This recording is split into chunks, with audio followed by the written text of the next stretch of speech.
You're thirsty, so you crack open a soda can and take a few big gulps. Next thing you know, you're out of commission. Turns out, that can was contaminated with something nasty, like rat urine, and you had no clue. Just goes to show, you never know what might be lurking in that seemingly innocent drink. During transportation, storage, or handling, cans can pick up germs, bacteria, and dirt. When you drink straight from the can, those germs can easily enter your body. Cans are often stored in warehouses and rarely get a good cleaning before they reach you. Warehouse conditions can be pretty gross. Think rats running over them and less than ideal hygiene. To stay safe, it's a good idea to clean cans before drinking from them. Experts suggest giving them a quick wash with soap and water to avoid contamination. Studies have shown that unwashed bottles can be full of bacteria, so this step is really important. Now, quick question. Who's taken out more people, sharks or vending machines? Surprisingly, vending machines have a darker history. Let's dive in. But first, let's define what counts as a vending machine casualty. We'll rule out things like expired snacks or electric shocks. Those aren't the machine's fault. What we do count are incidents where someone was severely harmed or, what's worse, passed away from rocking or tilting the machine. For sharks, any fatal encounter counts.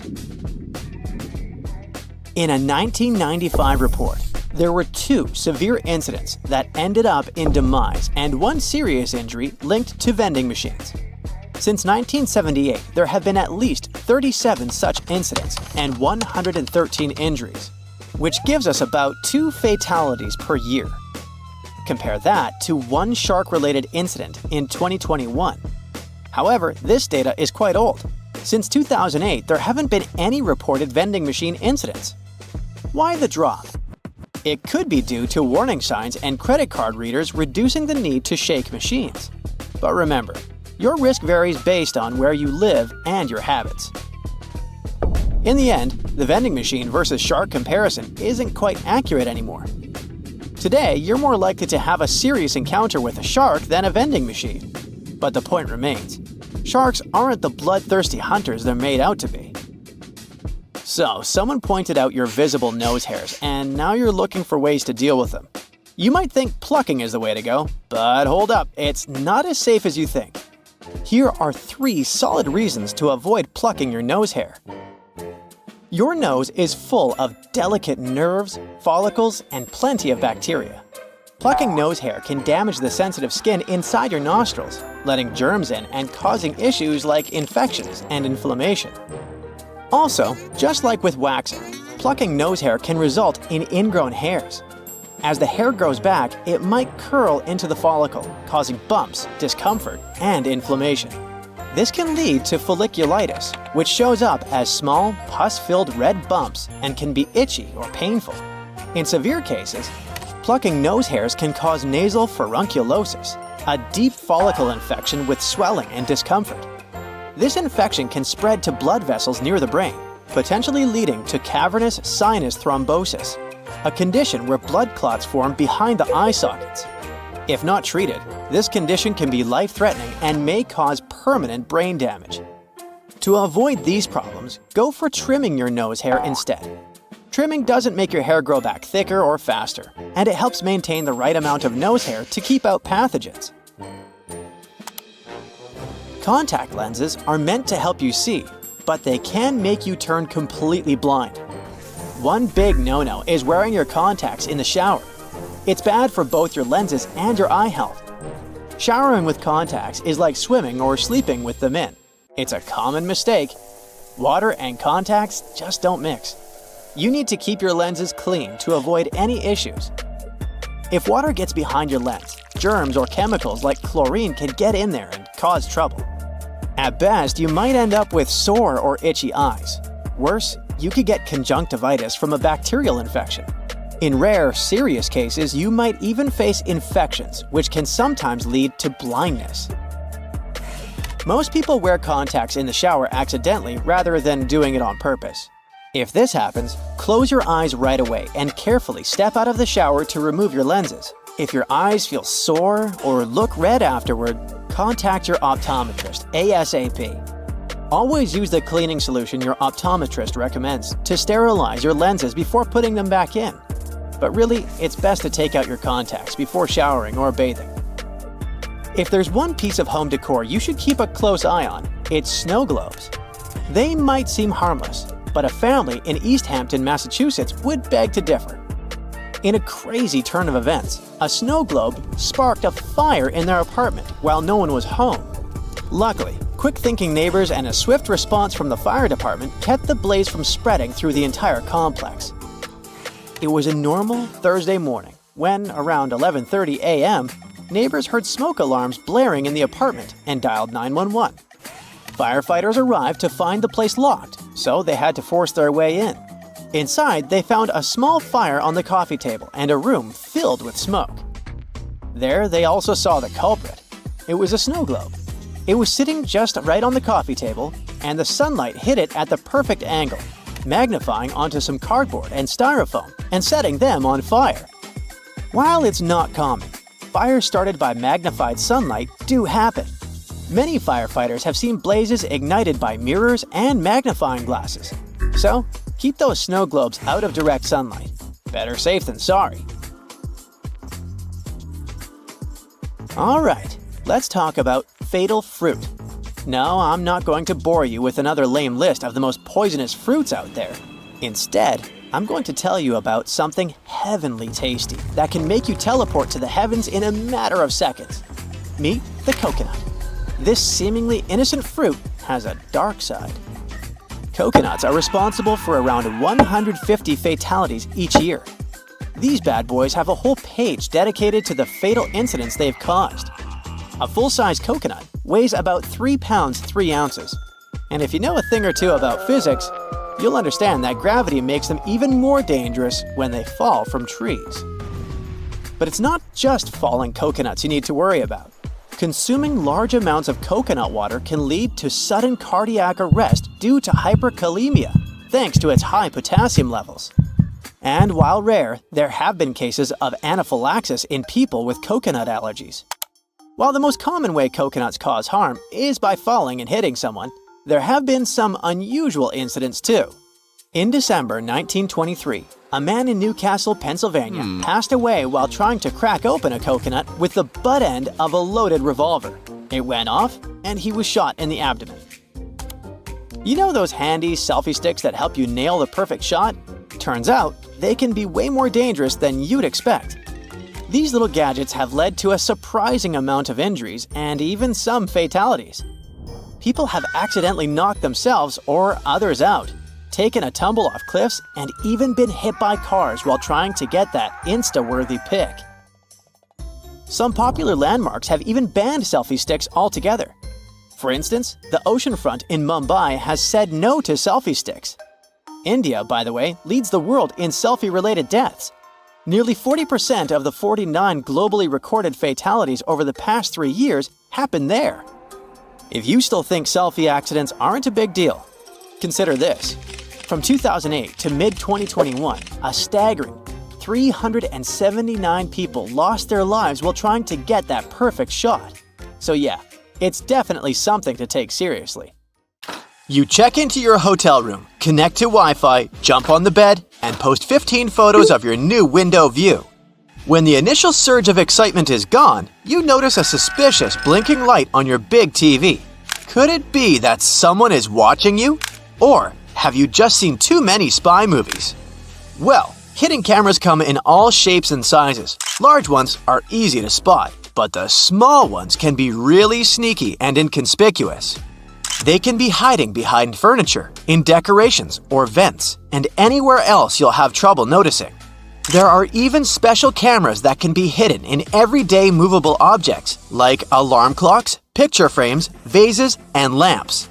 Check to see if these objects are facing at a strange angle, or if they're positioned to get the best view of your room or bathroom.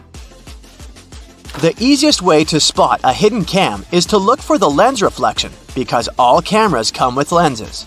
Turn off the lights and slowly scan the room with a flashlight, laser pointer, or a special wireless spy cam detector.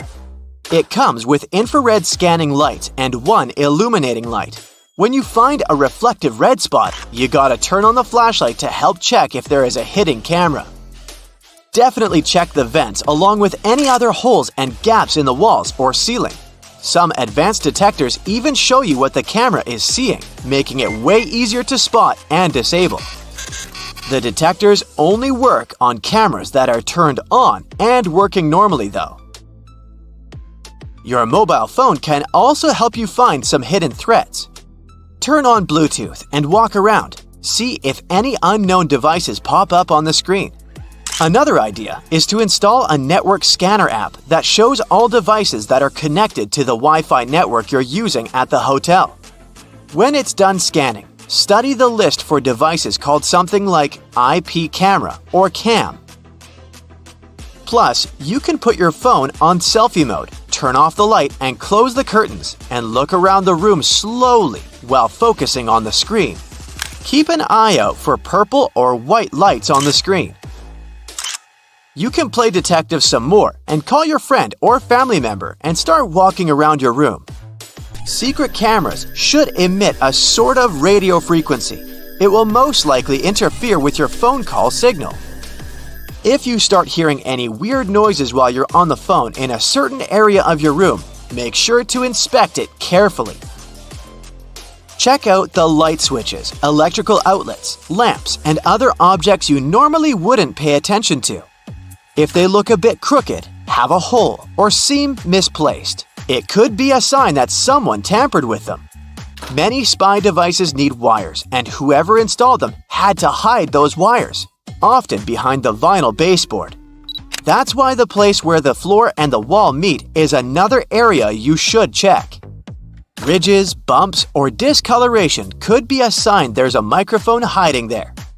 The same goes for spots on ceilings and walls, even if they're not larger than a coin. If you do find a hidden camera or something looking suspicious, don't shy away and let the hotel administration or your booking service know about it. Don't try to touch or move the device yourself. If the hotel denies everything, contact local law enforcement. After you've scanned the room for cameras, check out the mirrors. Someone could be watching you from the other side. First, see if the mirror is built into the wall or can be adjusted. If the mirror is semi-transparent, it will be built into the wall. You can do a simple test to check the mirror. Press your fingertip against the glass and push firmly enough to leave a fingerprint as you move your finger away. Study the fingerprint. If there's a small gap between the print and the mirror where the glass should be, then it's just a mirror. On a semi-transparent mirror, there will be no gap. Another way to check if your mirror is semi-transparent is simply to tap the glass. If someone is watching you from the other side, the mirror will make an empty sound. A double mirror needs a brighter light on the other side than on yours. Get close to it and cup your hands around your eyes. Do you see some light behind the mirror? If so, you might have an unwanted audience. Before you leave your room or go to bed, make sure every door is securely locked. By every door, I mean not only the entrance to the room, but also the door leading to the terrace, if you have one. You can bring a portable door lock with you for extra security if you're staying in. You could also start a little DIY project and wrap a belt or a bag strap around the arm that pushes the door shut.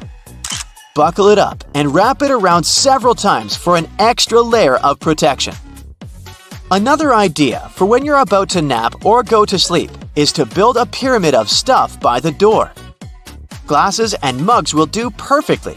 If someone tries to get inside while you're sleeping, there'll be some serious noise. Intruders prefer to keep it low-key, so they're highly likely to give up on robbing you straight away. If you travel with some valuables and don't feel comfortable leaving them around the room, you could put them in the safe inside your room.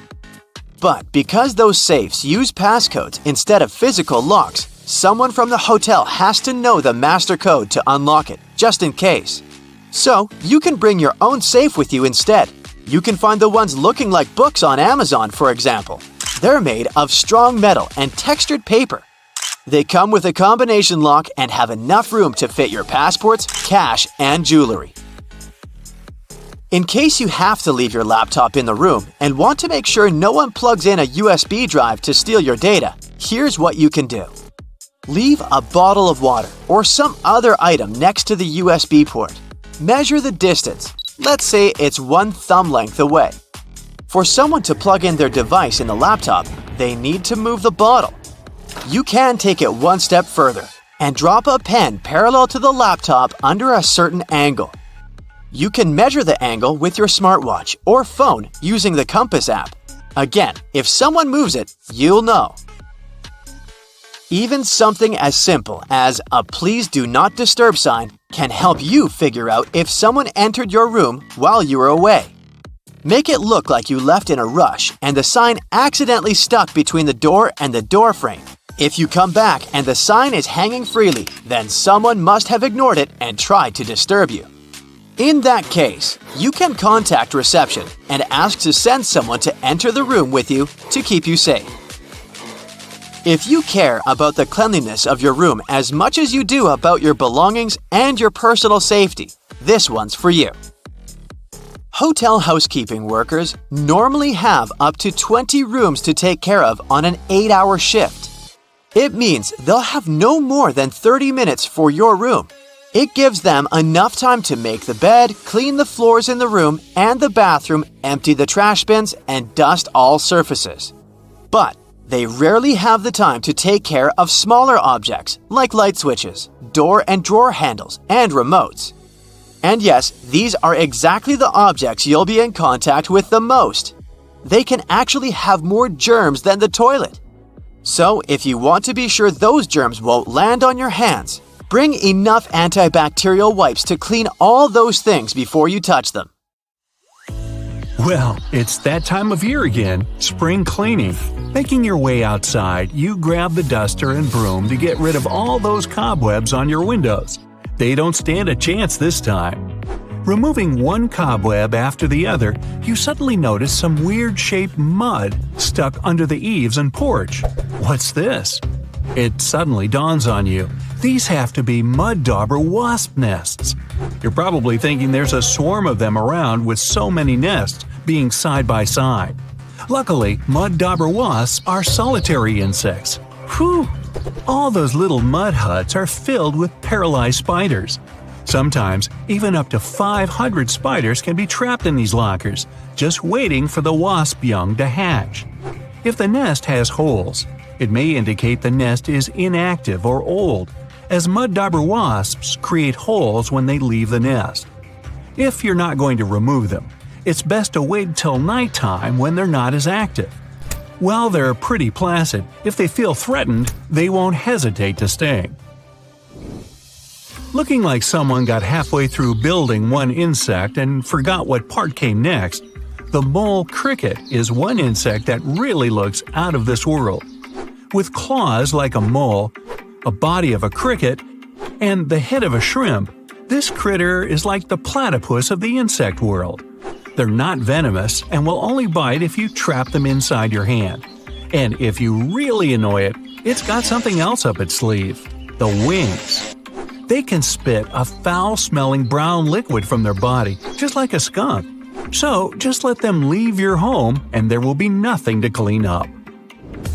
Rock pools are teeming with all sorts of plant and animal life. Sea creatures such as starfish, seagrass, hermit crabs, tiny fish, and all types of octopuses. If you come across this tiny blue-ringed octopus, it's best to leave it alone. It's flashing neon blue at you for a reason.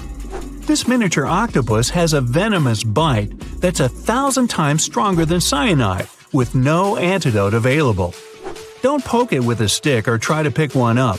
It's not worth the trip to the hospital or the morgue.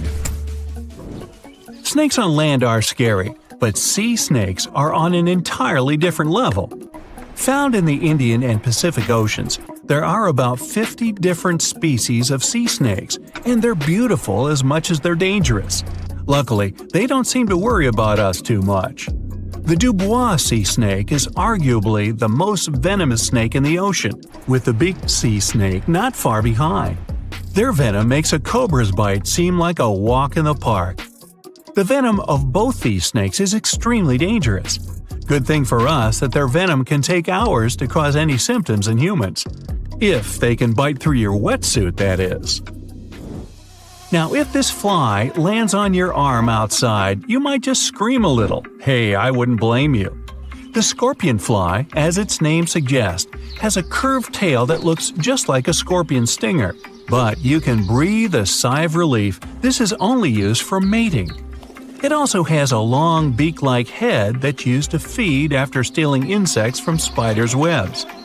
To find the perfect partner, they love to give the equivalent of a box of chocolates and flowers, except theirs is saliva. How romantic. If you happen to be in Africa, you might just miss this large bird if you're not paying attention. The shoebill will just casually stand still as you walk right on by. Growing up to 5 feet tall with an 8-foot wingspan, the shoebill sounds like an apex predator, though it's anything but. Known as one of the most slow-moving birds, almost statue-like, the shoebill just eats fish near the surface of the water without a care in the world. This bird isn't afraid of humans at all. While they won't naturally come over to talk about the weather, they'll allow us to get close enough for some photos. Now, if you hear a small squeaking sound while you're in the garden, it could be a mouse, a squirrel, or a rhinoceros beetle is letting you know that you are too close. They love to make a racket when bothered. With a giant scary horn on top of their head, they might seem like they're able to defend themselves with it, but that's not possible at all. That's only to move leaves and sticks out of their way, and to stop other males from coming into the female beetle's area. Not only have they got a horn on their head, but they've also got Herculean strength, able to lift 850 times their own weight. It's like you or me lifting 65 tons or 11 elephants. Hey, let's try it. Nah. Found mainly in China, the small tufted deer looks adorable with its tuft of hair. That is, until it turns around. Oh no, it's a vampire deer! Luckily, this animal doesn't want to taste your blood or wear a cape. Only males grow these during the mating season rather than antlers to fight over territories in female tufted deer. These fangs are more like elephant tusks than sharp teeth. Not only do they have fangs, but they're also known to bark like a dog and flee like a cat when they're scared. Red sky at night, sailor's delight. Red sky in the morning, sailor's warning. No one said anything about a red tide, though. The red tide is a toxic algal bloom that rises up from the seafloor after particularly bad storms. This algae looks a lot like spilled ketchup or rust in the water, but it's much worse for the life around it. Fish and marine life will try to escape once exposed to the toxic algae in their water. It's not particularly harmful to humans who are exposed to it, but if you eat seafood contaminated with its toxins, things can become a bit more serious.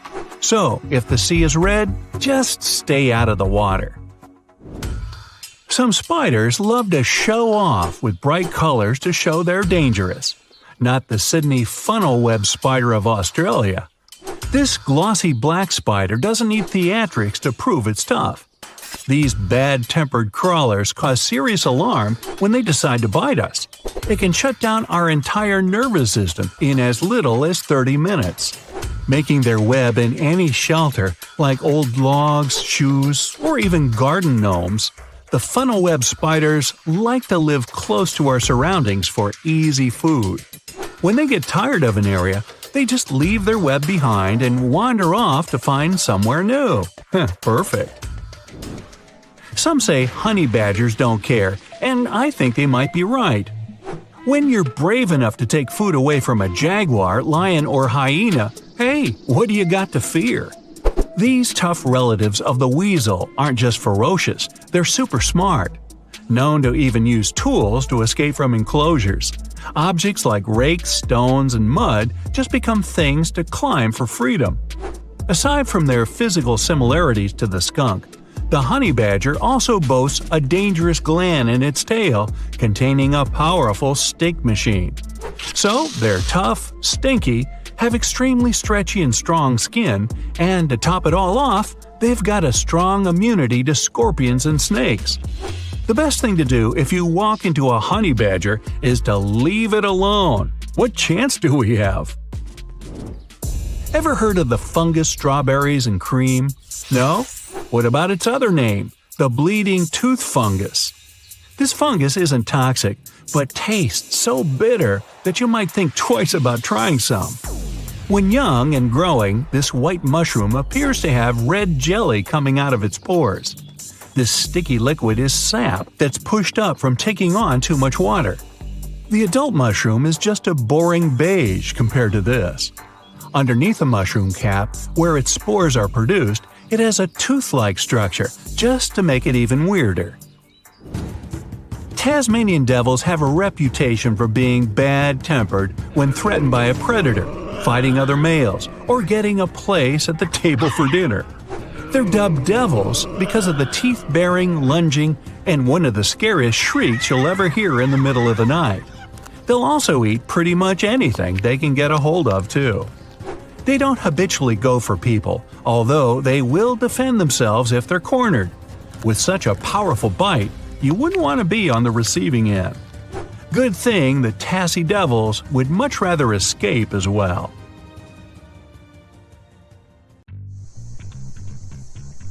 You wake up in the middle of the night from a noise coming from downstairs. First thing you need to do is check what the noise is. If you suspect someone's in your house, do this quickly and quietly. It might just be a mouse that knocked something over. Still, if your suspicions are confirmed and you see someone in your dining hall, look for a way out immediately. Use the fire escape ladder if you have one. Otherwise, a window might do the trick. Still, chances are you'll have to stay put. Grab the phone and call the authorities. Give them your address and explain the situation as briefly as you can. And in a heartbeat, they'll dispatch a unit to your house. Reaching your street, they can't find your house number anywhere. They get there eventually, but only after having followed the numbers from other houses in the neighborhood. By the time the authorities arrive, the burglars already escaped. That's because your house number can barely be seen. It's so tiny. Your mailbox's one is barely noticeable too. Get a new and shiny plaque. Make sure the number's big and visible. This will not only help your guests find your house sooner, but you'll also avoid the authorities missing your house next time. While you're at it, make sure the mailbox number's visible too. Another good way to protect your house is by adding a fence to it if you don't already have one. Make sure it's hard to get through. Use chain link or even metal fencing. Dig it into concrete as well, so burglars can't lift it. If you're okay with a rough look, you can even try out barbed wire fencing. Next up, add lighting to your yard, because if your yard's all dark, it'll be a perfect target for unwanted visitors. Keep a few lamps outside that you can turn on and off. A well-lit yard will let you see what's up outside, and your neighbors too. If they spot someone, they'll call you and the authorities if need be. A spotlight camera is an extra. It usually stays off during daytime and works with a motion detector. It's really bright and lights up when it senses any movement. You can even get one that also starts recording at once. So not only will you frighten burglars, but will also have video proof in case anything does happen. Another thing is a Ring camera. Whenever someone rings the door, you can pick it up without even being home. Since your phone's connected to the doorbell, you only need to answer the call wherever you are. If it's someone you don't know and you're smelling something fishy, you can pretend to be home and let them know you're not interested. Dense shrubs in your yard will give the burglar a place to hide, and you might not even notice there's someone trespassing. Keep your shrubbery closely trimmed. It'll not only keep you safe, but also add a bit more shine to your yard. While you're out on vacation, avoid posting your whereabouts on social media. Say someone's had your house on their radar for a while now. You being gone is the perfect opportunity for them to strike. Leave posting the nice pictures you took for when you get back home, and you can keep an eye on things. Oh, and don't show people what you do day to day either. It'll be easy for someone to keep track of your daily schedule and plan an assault for when you're out grocery shopping, for example. This one's obvious, but always lock your home when you leave, even if you think you live in a safe neighborhood. And if you've just moved into a new house, change your locks too. It works for apartments as well, or even if you're just renting a room. You can never be too safe. Always keep the appearance that someone's inside the house, even when it's empty. The first way to do it is leave your television on, or even better, buy a TV simulator. This way, you can program it to turn on and off as you please. I mean, it'd be weird if it was constantly on. It'll save you a couple of bucks as well, because simulators consume less than the real thing. Get a plug-in alarm clock as well, and connect a lamp to it. Set timers for it to go off, let's say dinner time, and for a while at night. You can also get an extra alarm clock and connect a radio to it. If people think you're blasting some tunes, they surely won't try to do anything. Don't forget any valuable items outside, things like your grill, bikes, and any machinery you might have. Store them inside your garage instead, and lock it tight. Security cameras outside your home will let you keep an eye on things, even while you're at work. This one's particularly good if you're extra worried someone's going to break in. Consider reinforcing your door, even if it's relatively new. Instead of breaking in, they might try and completely knock down the door if they're desperate to get in.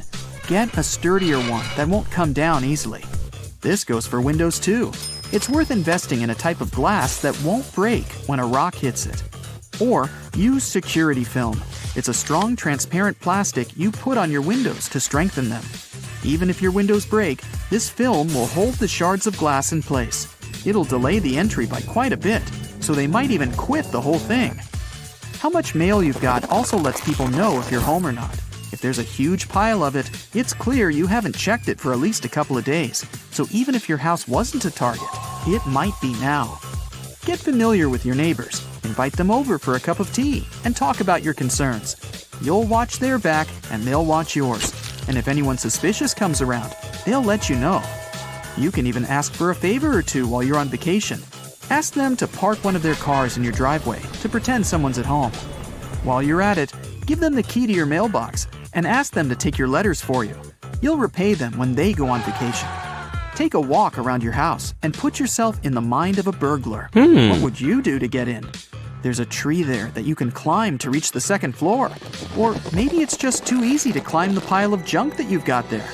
It's worth getting rid of both to keep the top floors hard to reach, and no one will be tempted to break the top windows and try to get in like that. If you've got a mail slot in your front door, be aware of mailbox fishing. It's where a burglar puts a pole straight through the mail slot and fishes for keys, or maybe even tries to unlock the door. Get a mailbox cage. This way, if they try to do this, they won't get far. Valuables inside the house are another thing. Keep them out of sight as much as you can. The safest thing you can do is get a safe. But otherwise, you can get decoy items just in case burglars do get in your house. Keep a few fake gold bracelets next to your bedside table. They'll think they've scored big time when, in fact, they're going home empty-handed. If you've always wanted a pet, now's the time to get a dog. Make sure it has a cozy place to sleep outside, and as a thank you, it's going to protect your house. As soon as it hears someone step foot in the yard, it'll warn you by barking. Not only that, but it'll wake up the entire neighborhood too, which will bring even more attention to what's happening. Don't ever put up a calendar, or all of this will be for nothing. Say a burglar comes out the back and just looks through the window.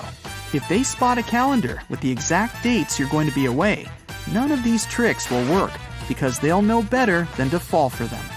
And as a last resort, you can get a panic button and keep it next to you when you sleep. You can program it to call the authorities with the press of a button. With that, you'll have alerted them that your house is being invaded. Burglaries are on the rise in your neighborhood, and you have concerns about whether your house might be vulnerable. You have no surveillance system, so tonight, you're placing some foil over the front door handle before you go to bed. This will help identify if someone sneakily tries to enter while you sleep.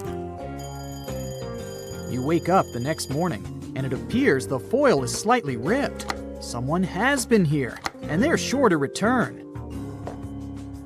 Another option is to put a mug on the doorknob. When the knob turns, the mug will fall. causing a noise to wake you up and hopefully deter the intruder. Your main concern is that a tradesman stopped by recently.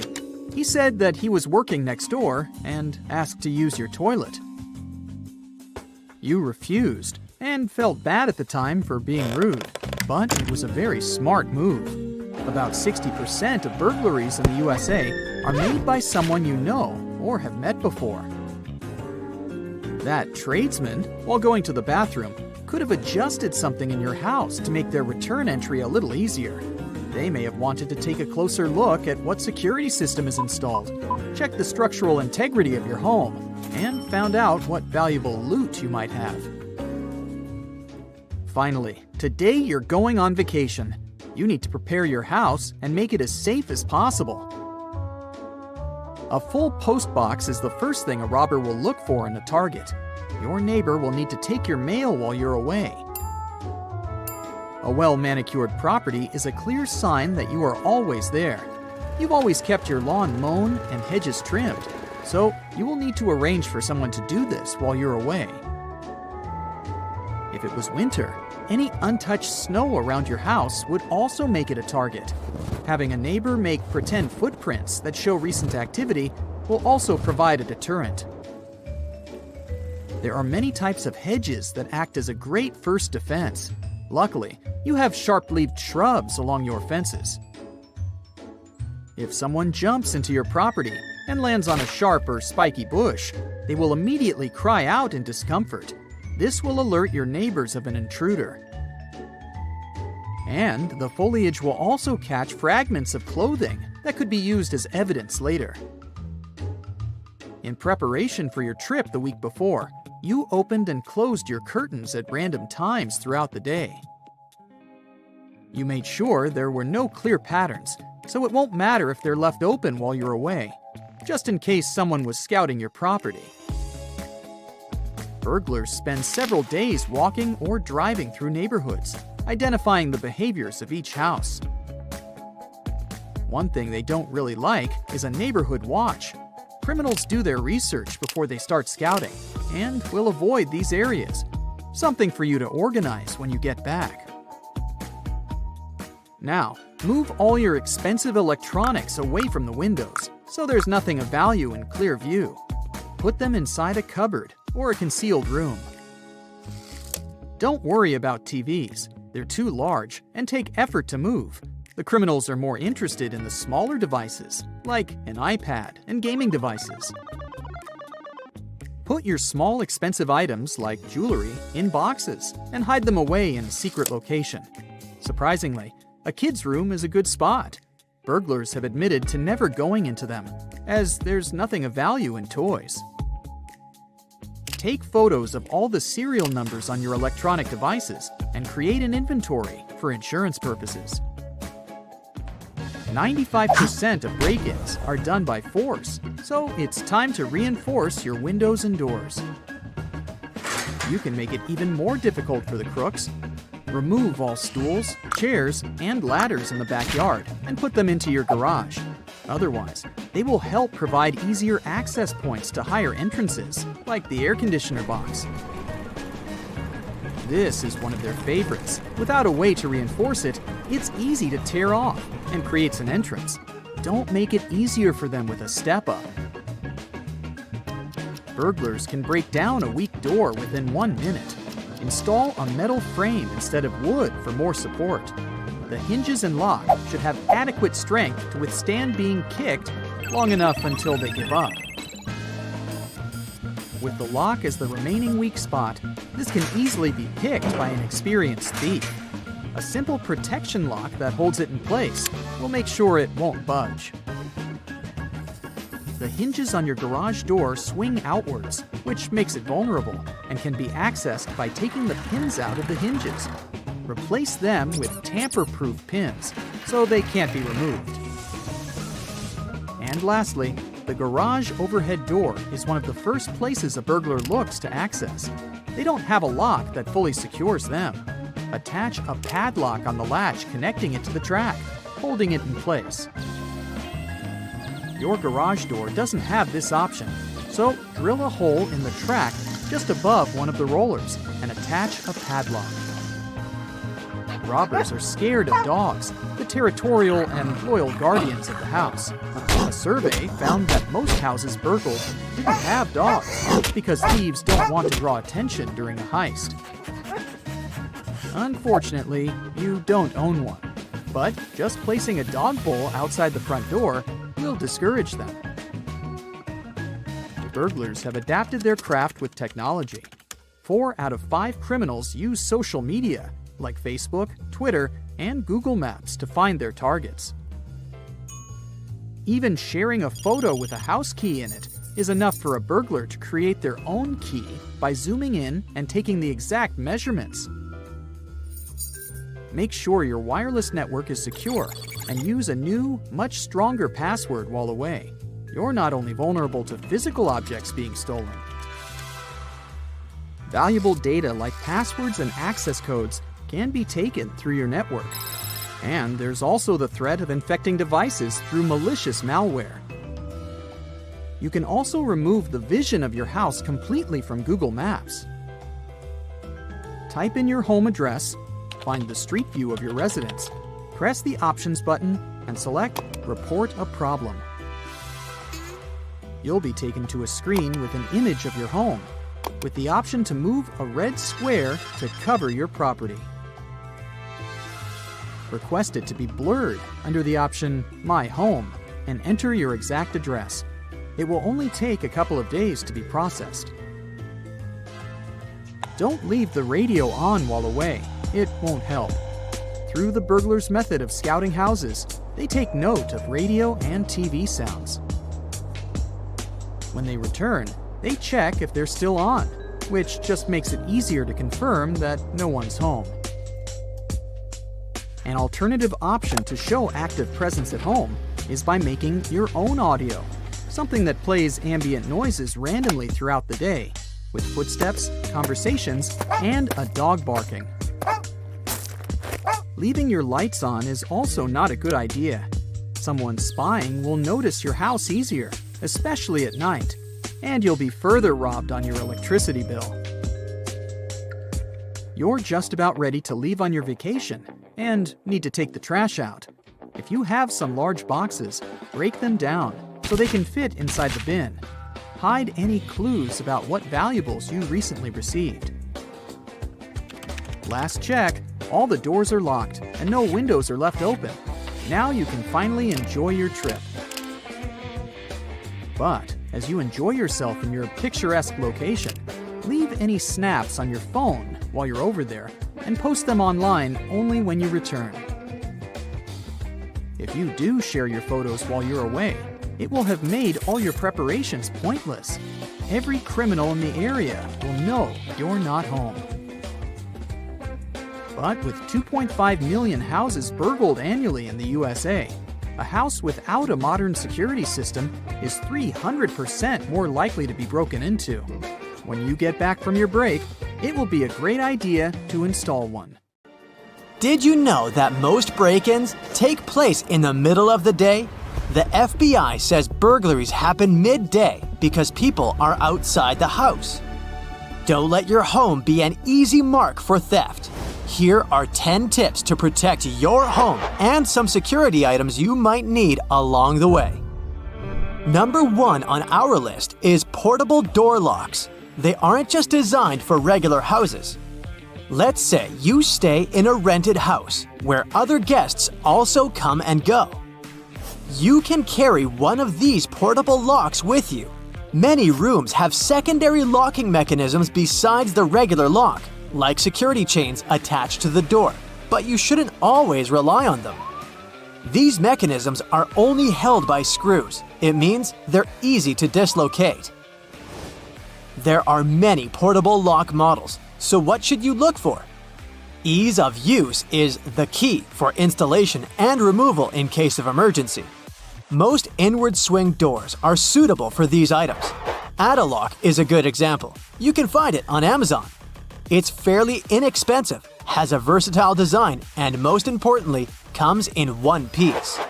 It takes seconds to upgrade your safety. You insert the claws into the door strike plate and then close the door. It'll be held in position with a handle. There you go.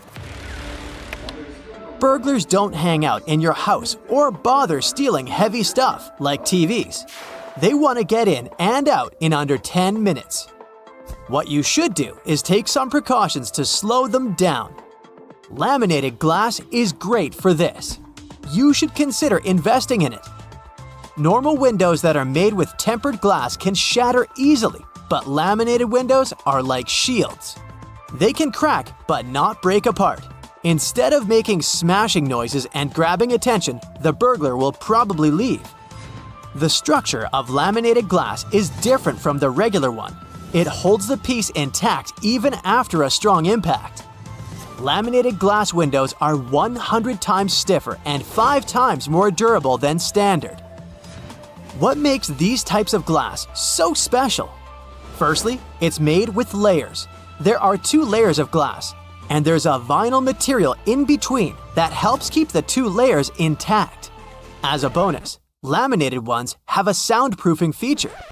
2 birds with 1 stone.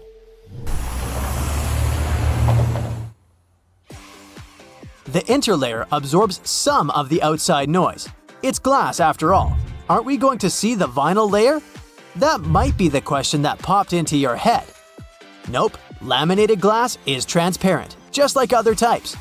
Enjoy the crystal clear views while staying safe. I would say, but unfortunately, it's expensive to get these specifically manufactured burglar-deterring glasses. You can have professionals install a laminate film onto your standard windows. Or you can even buy security film.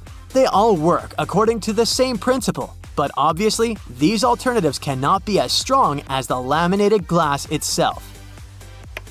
The next few tips come from an ex-burglar, Michael Fraser. Now he's giving bits of advice on how to protect from theft.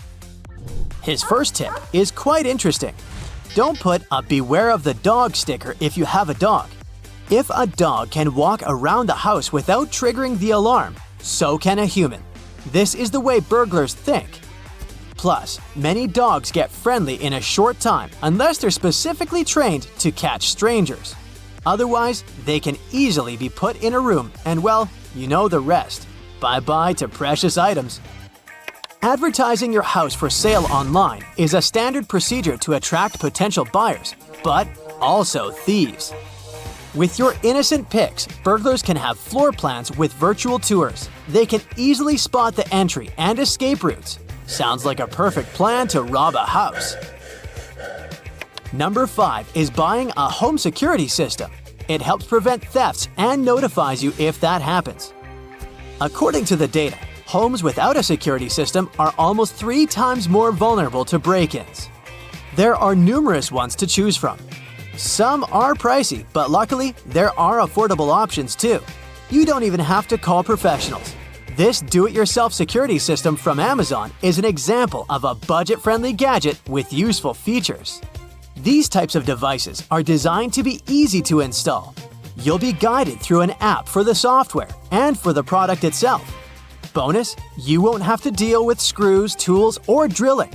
They have fast emergency dispatch that can notify the authorities if you say so. Since it's easy to set up, it's perfect for short-term residents too. Remember I mentioned that if a dog can walk in the house, so can a thief? Well, technology is not in favor of thieves. These types of devices can now detect intruders and be friends with your pet. The sensors can be put in the window, doors, and corners, but still be adjusted to avoid fake alarms by the pets. Another device to add a layer of protection to you, especially in shared residences like dorms, is a doorstop alarm. These devices are very compact, so you can put them in your luggage and take them on your dream vacation. You can use it in your daily life. A doorstop alarm can be used on any door as long as you place it inside. It works as a door wedge, but it keeps the door closed. How does it work? When the alarm is triggered, it will keep the intruder outside the door and activate a noise alarm. It can wake the owner of the house or neighbors. This one, again, can be easily found on Amazon. Ex-burglar Michael also recommends thinking like a thief. Ask yourself, how would I get in? It's a great starting exercise for discovering vulnerable spots. Walk around your home. Is there a window that can be easily opened? Oh wait, is it your laptop on the desk that can be seen from the street? Speaking of the street, if you buy a new electronic device like a TV or a computer, don't leave the empty cartons displayed near the trash container. This looks like an invitation to thieves. They will know that you have expensive electronics inside the house. Instead, break down the cardboard boxes and then put them away for recycling. Unfortunately, first-floor windows are entry points in 23% of home break-ins. To prevent this, you can purchase a wireless alarm kit. When it comes to the front door, installing a double-key deadbolt can be a solution. Similarly, motion sensor lighting does the job. Do you have blind spots around your home? Upgrade to a security camera with night vision. If you want to see what's happening inside your house rather than outside, you can get one of these cool security gadgets.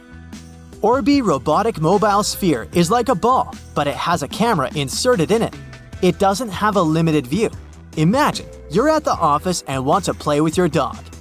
Your 4-pod best friend can chase the ball at home while you're away controlling the device.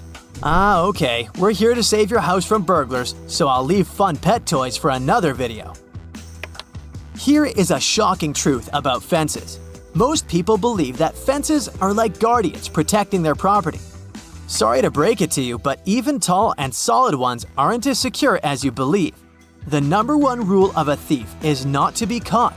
And if they broke into a house with fences at night, they'd be perfectly covered. Your neighbors can't see who that person is. You know, unless they have X-ray vision. The fences should be hard to climb. One of the points of having a fence is privacy.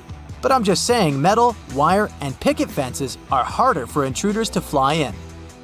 So, we cracked the burglar's code. Implementing the tips on our list might help you discourage and prevent burglary and keep you safe. Did you experience such unpleasant incidents? If so, do you have any other tips for fellow Brightsiders to watch out for? It happens every 43.8 seconds. I'm talking about car theft in the USA. Yep, every minute someone loses their precious vehicle to crooks.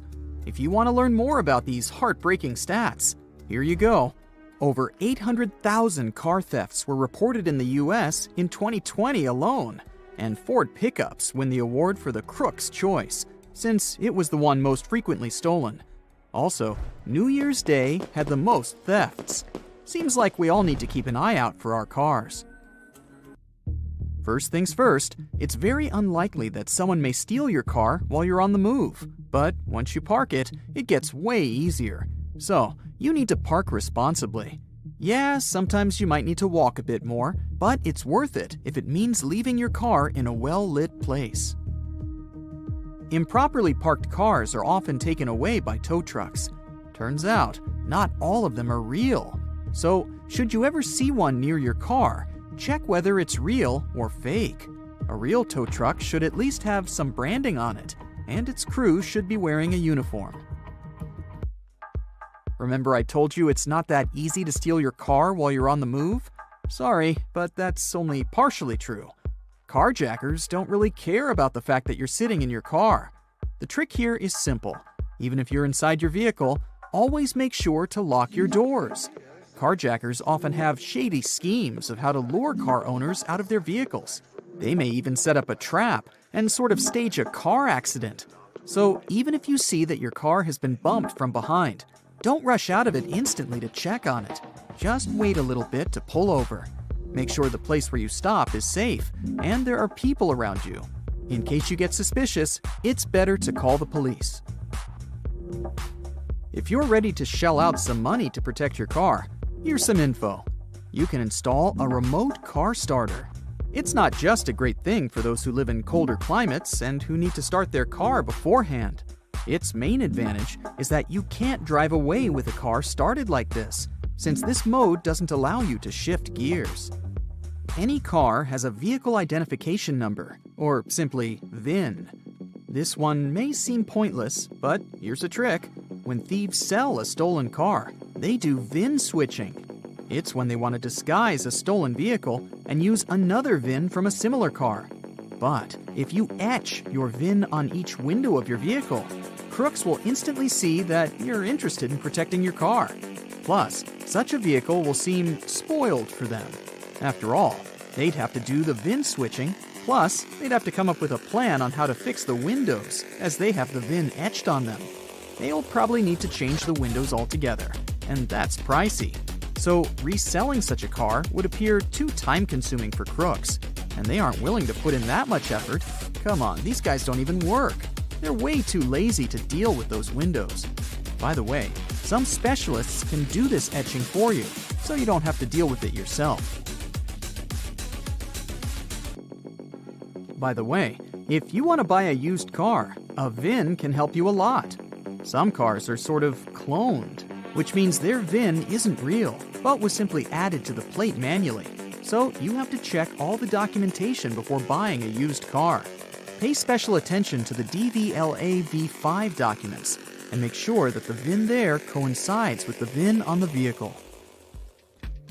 Here's another protection gadget. It's called a smart car alarm, and its sound is even nastier than the sound of an alarm clock. It can do two things. First, it makes a super loud sound that can both scare away intruders and attract witnesses. Second, it can send you an alert in case you somehow don't hear the deafening sound it makes. There's another secret mechanism that can protect your car. You can install an emergency stop button that you can wire to the ignition, battery, fuel line, you name it. When you get out of the car, you simply need to flip the switch.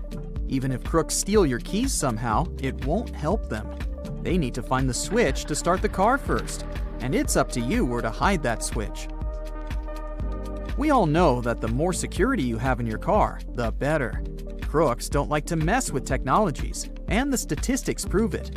Tesla, along with other high-tech cars, were the least stolen ones over the last few years. However, modern doesn't mean safe and crook-proof. Many cool vehicles have engine management diagnostic ports. Sounds super convenient, but there's a downside. These ports can help unlock and even start the vehicle. So if your car has such a feature, consider getting a lockable cover. Always check whether you've closed the windows before leaving your car. Even the smallest gap is enough for a crook to open the door and steal the car. Yeah, don't tell me it's obvious. I somehow see cars with open windows every single day. If a crook really wants to, they can simply smash a window with a heavy object or even a rock. See what I'm driving at? Try not to make crooks want to open your car. That means there shouldn't be any valuables visible. So please, no laptops or purses on the front seat.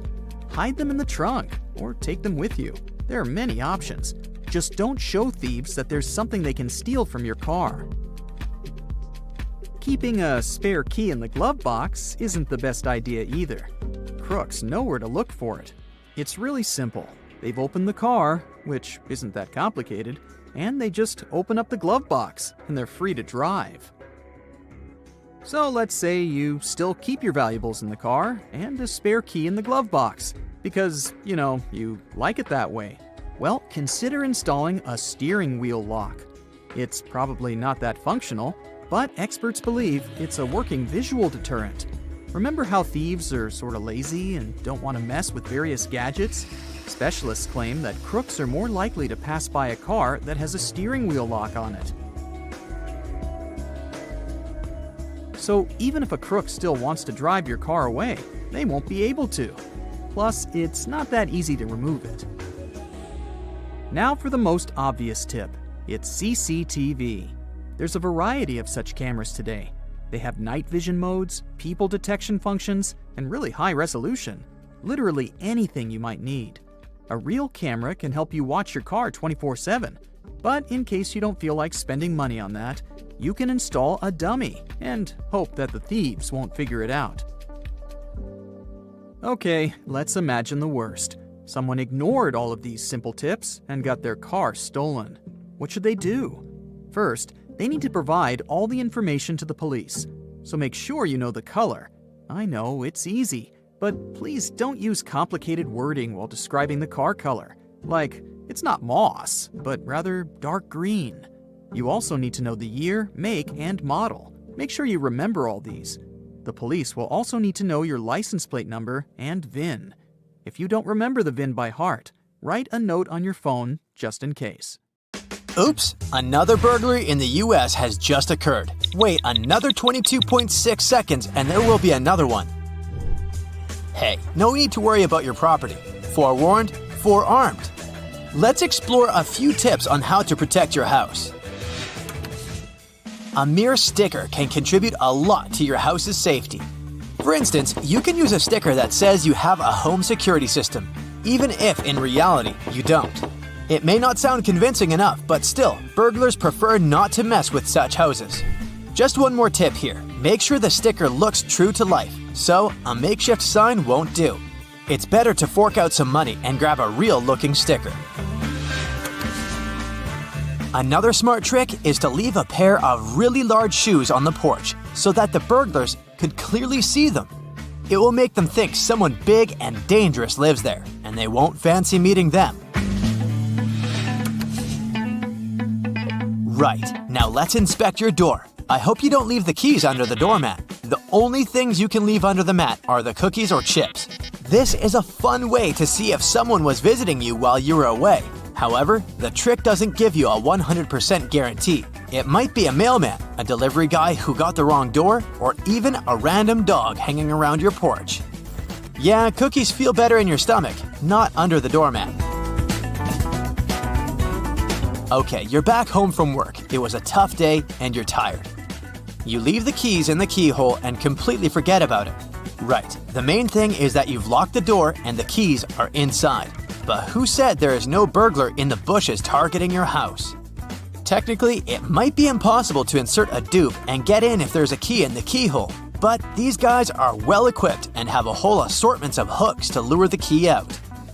You know what happens next? They can seep into your house as silently as ninjas and grab all your valuables while you're peacefully sleeping. A lock that can only be closed from the inside and can't be opened from the outside seems like a good solution. When moving to a new place, even if you didn't buy it but rent it, make sure to change the locks. Who knows how many copies of those keys there are? As for renting, you never know who lived there before you moved in. Also, if for some reason you accidentally left your keys in the front door for some time, the best thing to do is to change the lock. Yeah, probably nothing bad will happen, but still, it's better to play it safe. Plus, not only should you stop leaving the keys in the door, but you also shouldn't leave them on display. Maybe it's better to bring the keys to the living room instead of keeping them near the front door. Sometimes, burglars can use not only your door, but your window too. Mind your trash, especially if you throw away some pricey stuff packaging. Don't let the thieves know what you purchased and how much you paid for it. Also, your trash may contain some essential information about your personal data, credit card details, and so much more. Keep an eye on your mailbox. Make sure you have a lock on it. Thing is, burglars may be quite interested in your mail contents, so the secret is simple. Keep the mailbox locked and make sure you shred any personal data-related papers. Now let's inspect your front lawn. Hey, I can see something compromising. I'm talking about these large bushes. Yeah, I know you don't have time to trim them. The larger they get, the more space there is for the burglars to hide. Plus, if someone sees untrimmed shrubs and trees in the front yard, they might think nobody's home. You see the point, right? Okay, let's say you ignored all the previous tips and burglars broke into your house. The most interesting thing for them is surely cash. If you don't have any cash at home, you can skip this tip. But if you have valuables, get creative. Cash can be stuffed into a plastic bag and hidden in a large container with some leftovers. Also, you can place that plastic bag into an old detergent bottle you keep in the storeroom or the kitchen. Burglars aren't likely to look for your stash there. A couple of don'ts here. Hiding cash or jewels in a prescription pills container isn't that smart. And yeah, a freezer isn't the best option either.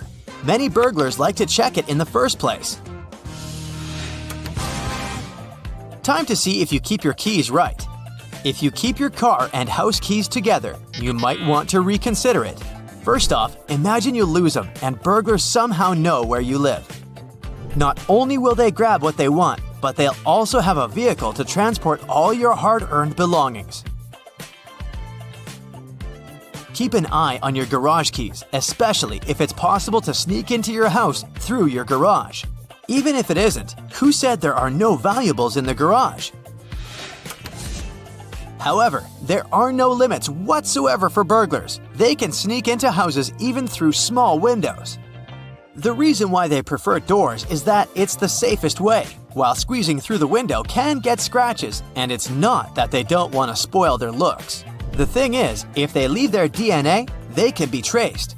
However, crooks are careful about not leaving their traces.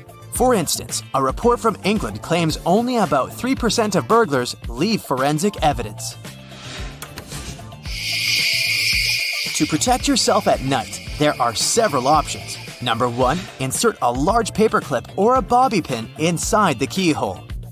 You can use a spare pair of keys if you have them. This way, you'll make it extremely hard, if not impossible, for the burglars to use the key dupes. Number 2, barricading is an option. It can be a heavy chair, a bookshelf, you name it. I mean, why not if it makes you feel safe? If your door opens outwardly, a jammer could do a great job for you. A chair can be super handy. Secure it under the doorknob. It's not the most powerful security system, but at least it does its job. Binding the doorknobs or handles together can be an option too. A dummy security camera can protect you during the day and night. Again, burglars are not as fearless as they may seem. If you have a real CCTV, make sure the crooks don't deactivate it, so place it in some hard-to-get place. If you're ready to fork out some money for protection, then the motion sensor light is exactly what you need. Crooks like dim spots, and once they approach your place, they'll be frightened off by the bright light. This solution works as long as the burglars know you're home. In case they're sure you're away, it's way less efficient. TV and radio timers are another trick. With their help, you can imitate your home even if you're not. A perfect match for the motion sensor light. This trick can help outsmart some burglars, but again, it doesn't give a 100% guarantee. Some of them aren't afraid to break in, even if the TV's on. What about live alarm systems? This can be real or fake too. I'm talking about dogs. Remember the trick with the boots? You can do the same with a dog if you don't have one. Leave a large bowl on the porch, but make sure it all looks real. I mean, the bowl should not look untouched and brand new. Hey, do you know all your neighbors? If not, it's high time you baked some cookies and visited them to know them better. First, the crooks don't really like to operate in areas where few people know each other and care for each other. This way, their chances of being spotted and reported are extremely high. So, a sort of neighborhood watch is a perfect way to protect your house. And who knows, find new friends. You park your car in a dark alley, lock it, and leave it for just a couple of minutes to go grab a coffee. When you come back, your beloved vehicle is no longer there. A siren sounds. Oh wait, that was the alarm. Phew! Luckily, that was all just a dream, and you can help it to never come true. First of all, you can install a steering wheel lock in your car. It can either be a long metal rod stretched over the steering wheel or a chain lock connected to the seatbelt buckle. Both options are good to slow down the bad guys that might break into your vehicle. But don't make it 100% thief-proof. The thieves can just cut the steering wheel or even the lock, so you need to add some extra layers of protection to be sure. Criminals like to use gadgets that catch signals and help them steal cars without a key. For example, if the car is parked in a garage of a private house or under the windows of a multi-story building, the keys are accessible through the radio device. Thieves can easily intercept the signal, and the owners of the car won't notice anything. To protect your keys from relay attacks when they're stored at home, use something metallic. You can simply wrap the keys in foil to block the radio signals, or keep them in a safe metal box. Park in areas that are well lit and have security cameras. Building entrances and parking lots are your best choice. An isolated garage isn't always the best idea because it could put you personally at risk. So if you do park in one of those, stay close to the attendant or where security cameras can see you. Keep the wheels turned towards the curb whenever you park. It will make it way harder for thieves to try to tow the auto with a tow truck. To steal a car, a criminal will have to make some extra maneuvers. It takes time and effort and can demotivate the bad guys. In many cases, it's not your car the bad guys are after. It's that shiny new laptop you dropped in the front seat or your designer purse that looks like it's stuffed with valuables. Things like that are hard to resist and often lead to a break-in. So take an extra moment to hide your belongings in the trunk, and your vehicle will be less tempting for criminals. Don't just jump out of the car, even if it's literally for a moment to buy something. If you need to get out, always stop the engine first, close the windows, and lock the doors.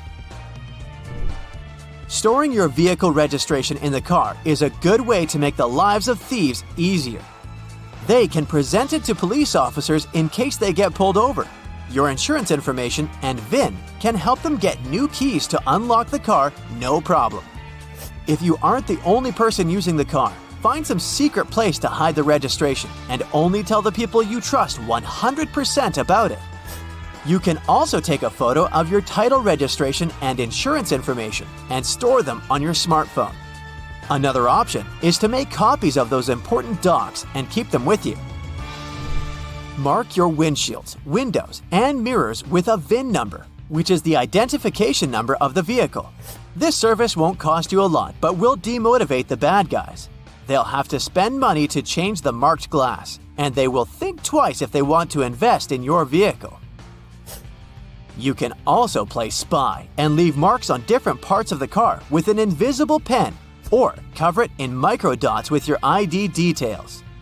This won't stop thieves, but it will make it easier to track the vehicle if it gets stolen.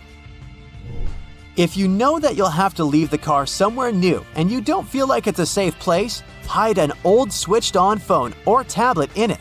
Make sure you have a way to track it.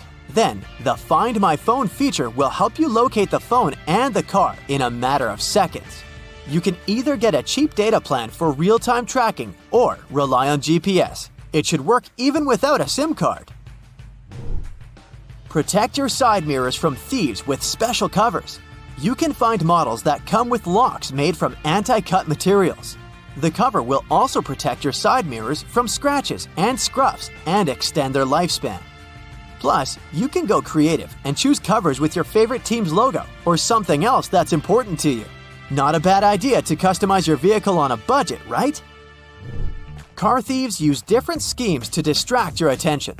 A piece of paper stuck to the rearview window, a plastic bottle over the wheel, or a shirt on the trunk of your car. These and other small things will likely get you out of the car. The bad guys can also pretend to be nice and helpful and to tell you to pull over because there's something under your car. The idea here is, again, to get you out of your car and let them steal it. So instead of going out, close the windows, lock the car doors, and don't go out if there's someone suspicious hanging around. Criminals aren't the only bad guys who can do your vehicle harm.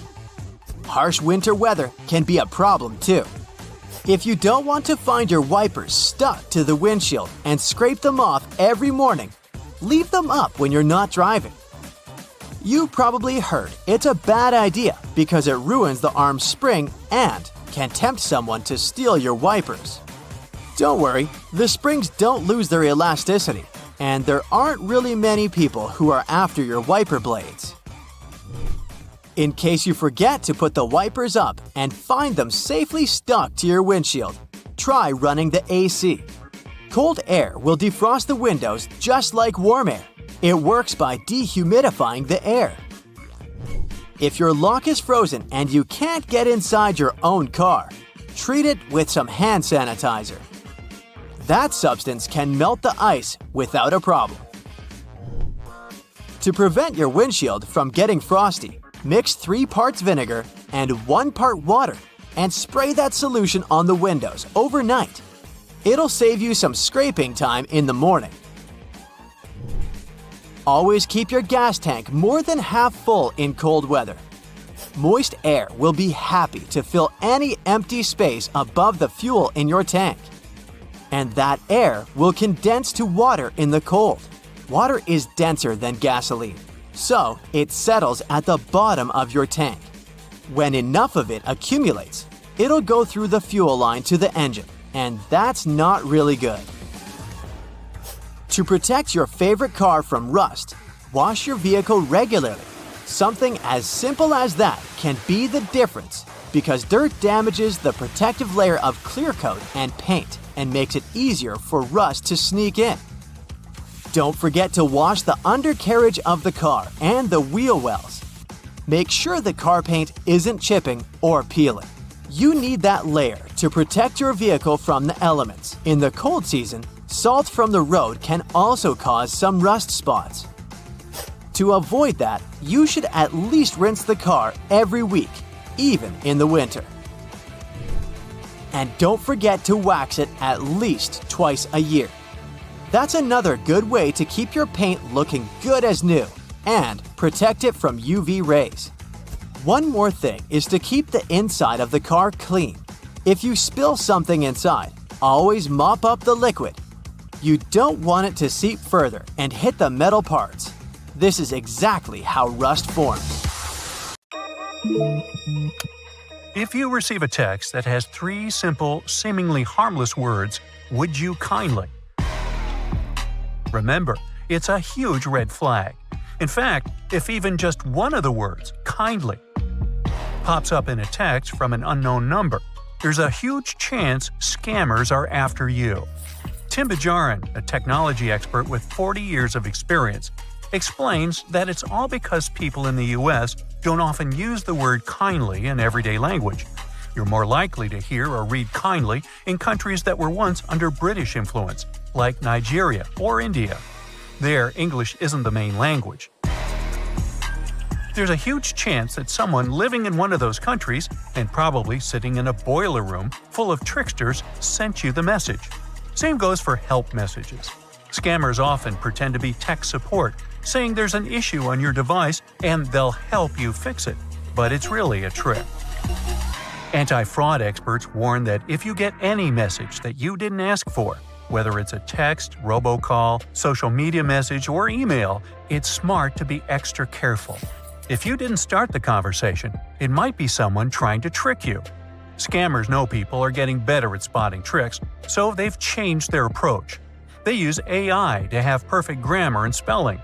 They might start with a friendly message like, "Did I miss you today?" or "Hi, how are you?" or "I'll be late for the meeting." If you reply to these messages to say they've got the wrong person or ask who they are, they'll try to fool you somehow. Scammers use these friendly openers to build trust and pretend to be nice. Once they win over your attention, they might ask you to invest in something like cryptocurrency, or say they're in trouble and ask for gift cards, but it's all a trick. The best you can do with any random message you didn't expect, whether it's a text or email, is to just delete it. If the message says it's from someone important, like your bank or the IRS, don't click on any links or open attachments. If you're unsure whether the message is real, you should log in directly to your account at the official website, not through any links in the message.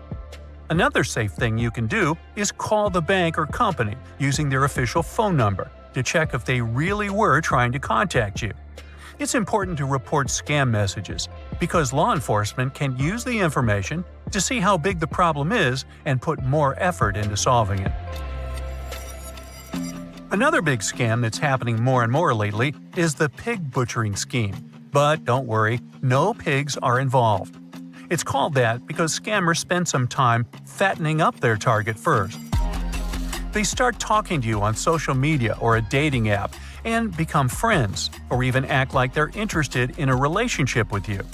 They chat and get close over weeks or months, and then, once you trust them, the scammer suggests investing in something that sounds promising. It could be a new cryptocurrency or a special stock trading site. When you invest a lot of money, hoping to make even more, the scammer then butchers the relationship and disappears with all the money. So, you gotta double-check any online investment opportunity and try not to share too much personal information with new online friends. Now, in a job offer scam, you might get an email about a job that sounds interesting, even though you didn't apply for it. Here, you need to remember the golden rule of safe online surfing. If the offer sounds too good to be true, it probably is. The job is often something unusual, like being a mystery shopper or a position that doesn't require any special skills. If you say yes, your new employer will send you a check or money order to pay you, but the amount will be way more than they promised. They then tell you to keep part of the money and send the extra back to them. And here comes the trick. That check or money order they sent you was fake. So, when you send them the extra money, you're actually sending them your own money. And once you realize the check was fake, it's too late. Scammers use this trick a lot, especially on popular job sites. So, it's important to be careful and double-check any job offer that seems suspicious. If you receive a phone call from someone who works for Microsoft or another big tech company and offers to make your computer faster, don't get too excited. If you accept the offer, they will send you an email and you'll click on a link to download a program that lets you control your computer from far away. Once they're in, they can put malware on your computer, which lets them see your files and steal important personal information. To stay safe from these kinds of scams, ignore unasked-for advice from strangers. Real companies won't call you to fix your computer out of nowhere. And please, never allow remote access to your computer unless you know and trust the person. If someone calls you, ask questions to make sure they're who they say they are. Scammers often give up if they see you're being cautious. Now, sometimes scammers will make fake quizzes or surveys to trick people into giving away their personal information. These quizzes might start with fun, harmless questions, and once you get hooked, they'll ask you for personal details like your address, birthday, or even bank information. They often promise rewards or prizes to make people feel comfortable sharing more. But the real goal is to gather information that could be used for identity theft or fraud. To stay safe, only trust surveys from websites or companies you know. Look them up if you're unsure. If the quiz suddenly redirects or opens more windows, that's usually a sign of something suspicious. Some quizzes ask for access to unnecessary personal info. Be cautious and say no if it feels strange. Now, another form of scam is voice phishing, when someone pretends to be an official over the phone and asks you to provide your data. Always check with your bank, hospital, or whoever the scammers pretend to be if they really need your data. It can also be a robocall that asks you to contact some phone number to claim your prize. The robot can offer you to press a certain button to stop communication with it for good. Ignore it. You'll just sign yourself up for more robocalls because they know you're a real person. Now, some bad guys that practice vishing are after your voice. It's as unique as your fingerprint, iris, and DNA. A simple yes or "I'm listening" can help fraudsters generate a sample of your voice. If they get that and some other data from you, they can access even more personal data and do some operations pretending to be you. AI tools can change recording of your voice seamlessly into something you never really said. So the best you can do is hang up without saying a word. To keep your personal data safe, you gotta get creative when you answer security questions that can give you access to your account when you forget your password. Don't select the same security questions across multiple sites. If one answer is leaked, then they'll have access to all your accounts. If someone's after your data, they can easily find out the name of your elementary school, favorite food, or pet. So don't give away these clues online or use fictitious information as answers to your security questions to keep them unhackable. In case you have your pet's name as a password, don't share pictures of it signed with that name. Invent a passphrase of random words instead of a password. But the best you can do is not use the pet's name as a password and get a special app to create a stronger password for you instead. Finally, Be careful when you're shopping online or typing in some other sensitive data in public places, because shoulder surfing is a real thing. If they glance at your screen long enough at a coffee shop, in a shared workspace, or on a bus, they can easily steal credit card information, passwords, or shipping addresses. Try to position your screen in such a way that no one but you can see it. You can get a privacy screen protector or filter to be on the safe side. If you ever find yourself stuck in the trunk of your car, stay calm. All cars are supposed to be equipped with an emergency latch to help open the trunk from the inside in the unlikely case it happens. These latches are so well thought out that they can be opened by people of all ages. More so, handles are designed to glow in the dark, too. You can even pull them with the mouth if there's not enough wiggle room to use your hands. Never mind how you ended up in the trunk in the first place. Moving on.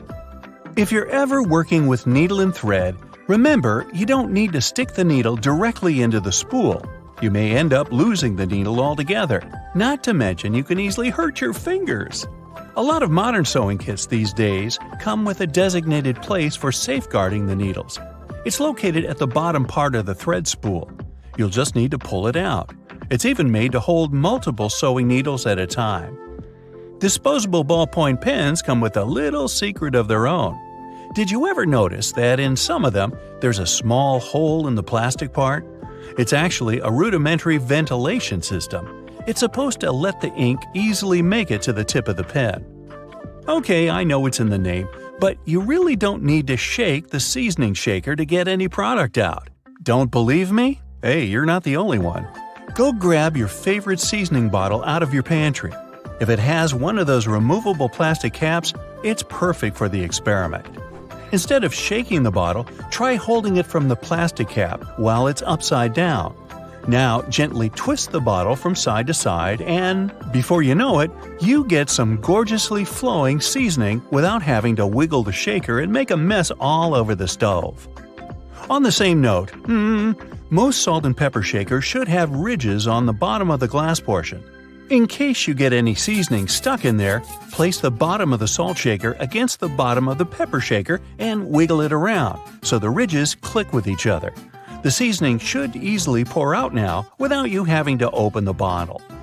In colder weather, you often have so many clothing layers on you that you can hardly feel the purse or back straps on your shoulder anymore. Not to mention how fast they can slide off. Some jackets come with a built-in solution for that, in the form of a small tab on the shoulder with either a hook or a button. It's meant to be opened and closed comfortably, so you can keep your purse in place at any time. You're most likely using it merely to peel the skin of potatoes, carrots, or cucumbers. But you can use your vegetable peeler for chopping fine strips of onion as well. Just cut the onion into quarters vertically and then start slicing. This might also help out with those embarrassing onion tears. Most people miss this one, but should you ever have a closer look at your toothpaste tube, you will surely see some sort of coloring there, either a dot or a block. Colors can vary. They can be black, green, red, or even blue. These color spots are actually meant to help the assembly machines back at the toothpaste factory. They recognize when and where these machines need to cut the toothpaste tubes and proceed to fold them for packaging. For most types of footwear, if there's anything that seems a bit out of place, always know that it's there for a reason. Most manufacturers don't put extra items on shoes just for fun. It would definitely be a waste of time and resources. For footwear like boots, for example, there's often a small loop at the top back of the shoe. It's there to help you when you need to put the shoe on, since you can quickly pull on it. Plus, you can also hang the shoes somewhere, most likely to dry, since most boots are meant to be worn in the colder weather. Now, I've been guilty at least once of overdressing with a bunch of layers just so I won't need to jam everything in my check-in bag. But does it become a problem when you actually have to get seated? What do you do with your coat or your jacket? Well, have a closer look next time you board a plane on the seat in front of you. The hook that keeps the tray table upright can double as a jacket hook. As long as you don't need to have any meals while in the air, you're good to go. Now, most mascaras expire within 3 to 6 months, I'm told, depending on the manufacturer. But you can help speed up that process if you're not careful enough. Continuously pumping the mascara wand, trying to mix in the product actually pushes more air into the tube. This can make it dry much faster, and you evidently won't get the desired results with it anymore. There's an easy way to check if your mascara is still good enough to use. If you don't hear a popping noise when you take the brush out, you may very well need to go get yourself a new mascara tube. Now, I know we're living in the era of Bluetooth-connected devices, but for better quality sound, they still recommend using headphones that connect via audio jacks. Remember seeing black ridges on those jacks? They aren't there just to make them fit when you plug them into your phone or laptop. Made out of a special insulating material, these bands are meant to guard the wires when sound is being transmitted. Based on the number of bands, you can figure out which end goes where. Some empty space under noodles in a cup doesn't mean the company producing them wants to cheat you out of a full portion. No. It's a manner of keeping the noodles intact during their transportation. It also helps with the circulation of hot water that is poured over the products before you can enjoy them. The V-shaped neckline was initially designed to serve a bunch of objectives. First, as a way of prolonging the life of the garment that would maintain its shape over the years. It's also there to fit your head through the shirt in case it needs some stretching. This way, it ensures a snugger grip around the neck. Lastly, it helps absorb sweat in case you're wearing the shirt while exercising. Now, it's not necessarily a custom anymore, but you may have stumbled upon a dinner jacket with an additional mysterious pocket on the right side. Turns out, this pocket was used by men to easily reach their train tickets, since most of them had to travel to work every day. It helped them keep their jacket buttoned up, but also benefited from the use of a pocket. Now it's only added as a decoration, and it doesn't serve an actual purpose anymore. Speaking of things we don't use these days, or at least for their initial purpose, did you know Play-Doh was originally a cleaning product? In the 1920s, the market was in need of a product that could help them wipe the wallpapered areas around coal-burning furnaces. The recipe for what we now know as Play-Doh was thus invented. It was manufactured in white only and was supposed to clean wallpaper by being rolled back and forth over the dirt. It was only later, in the 1940s, that new products for cleaning wallpaper were brought up, and Play-Doh was redirected toward another area of the market. Now, while I enjoy a nice piece of toast for breakfast, isn't it pesky to have to clean out the toaster? Well, not anymore, since I recently found out that toasters have a slide or a panel at the bottom that helps get rid of all those annoying breadcrumbs easily. Now, there used to be a time when you could only have access to video games by inserting cartridges in your console of choice. These tiny objects gave many doctors a lot of headaches. People soon started popping up in hospitals after swallowing small game cartridges, especially the younger generation. Nintendo, the company that manufactures the majority of these devices, had to come up with a creative solution to prevent these accidents. So these days, Nintendo Switch cartridges are purposely coated with specific chemicals that can leave a really bad, bitter taste in the mouth. Not that I'd, recommend you ever try and taste for yourself. Now, a basic sponge and baking soda can make a great eraser for little grease spots, fingerprints, and stains on your walls, or many other painted areas such as furniture or wood fences. Just sprinkle a bit of baking soda on your dry sponge and scrub the stain area in a circular motion, and then use a clean, dry cloth to wipe the baking soda off to get rid of any remaining dirt. If you're worried that this technique might ruin the paint, try just a bit of soda first and see how the surface reacts. If you want to extract the maximum amount of juice from your lemon or lime, put them first in a microwave for 15 seconds. After that, give them a little roll on a hard surface. And now, feel free to use your manual juicer. When you smash some glass or pottery on the floor, it can be pretty hard to notice and pick up all the tiny fragments, especially if the glass is transparent. Guess what can help you? A slice of bread. After you remove all the big pieces, carefully wipe a thick slice of bread across the floor to pick up any tiny fragments. They should just get stuck in the bread. But make sure to do this very carefully or just put on protective gloves. And don't absent-mindedly make yourself a sandwich right afterwards. Hey, just saying. If you're a huge fan of garlic, here's a tip for you. Cut one garlic bulb in half and rub an empty bowl for a nice flavor. Now, you can put your pasta, risotto, or salad in the bowl and enjoy your meal. Pringles tubes are made from a mixture of paper, plastic, and metal, which makes them a good option to organize groceries. You can paint the tubes in a plain color to make them match your stylish, minimalistic kitchen, and then attach removable labels on the side. Have you ever struggled with threading a needle? Here's an easy way out. Place your toothbrush on the table and put the thread across the bristles of the brush. Now gently push the needle down over the top. The bristles will help you poke the thread up through the eye effortlessly. Once you got the loop, just use your fingers to pull it through. If you've got these annoying tea stains on your favorite mug that won't wash off, try to apply some toothpaste to your sponge. This is also applicable when you need to make your dirty cutlery shine.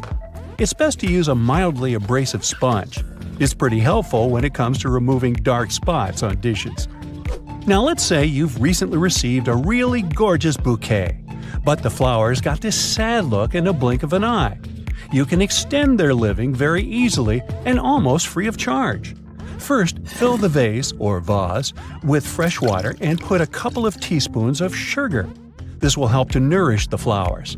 Before you put the flowers back into the vase, cut about an inch off the stem, but make sure to slice it at an angle like this.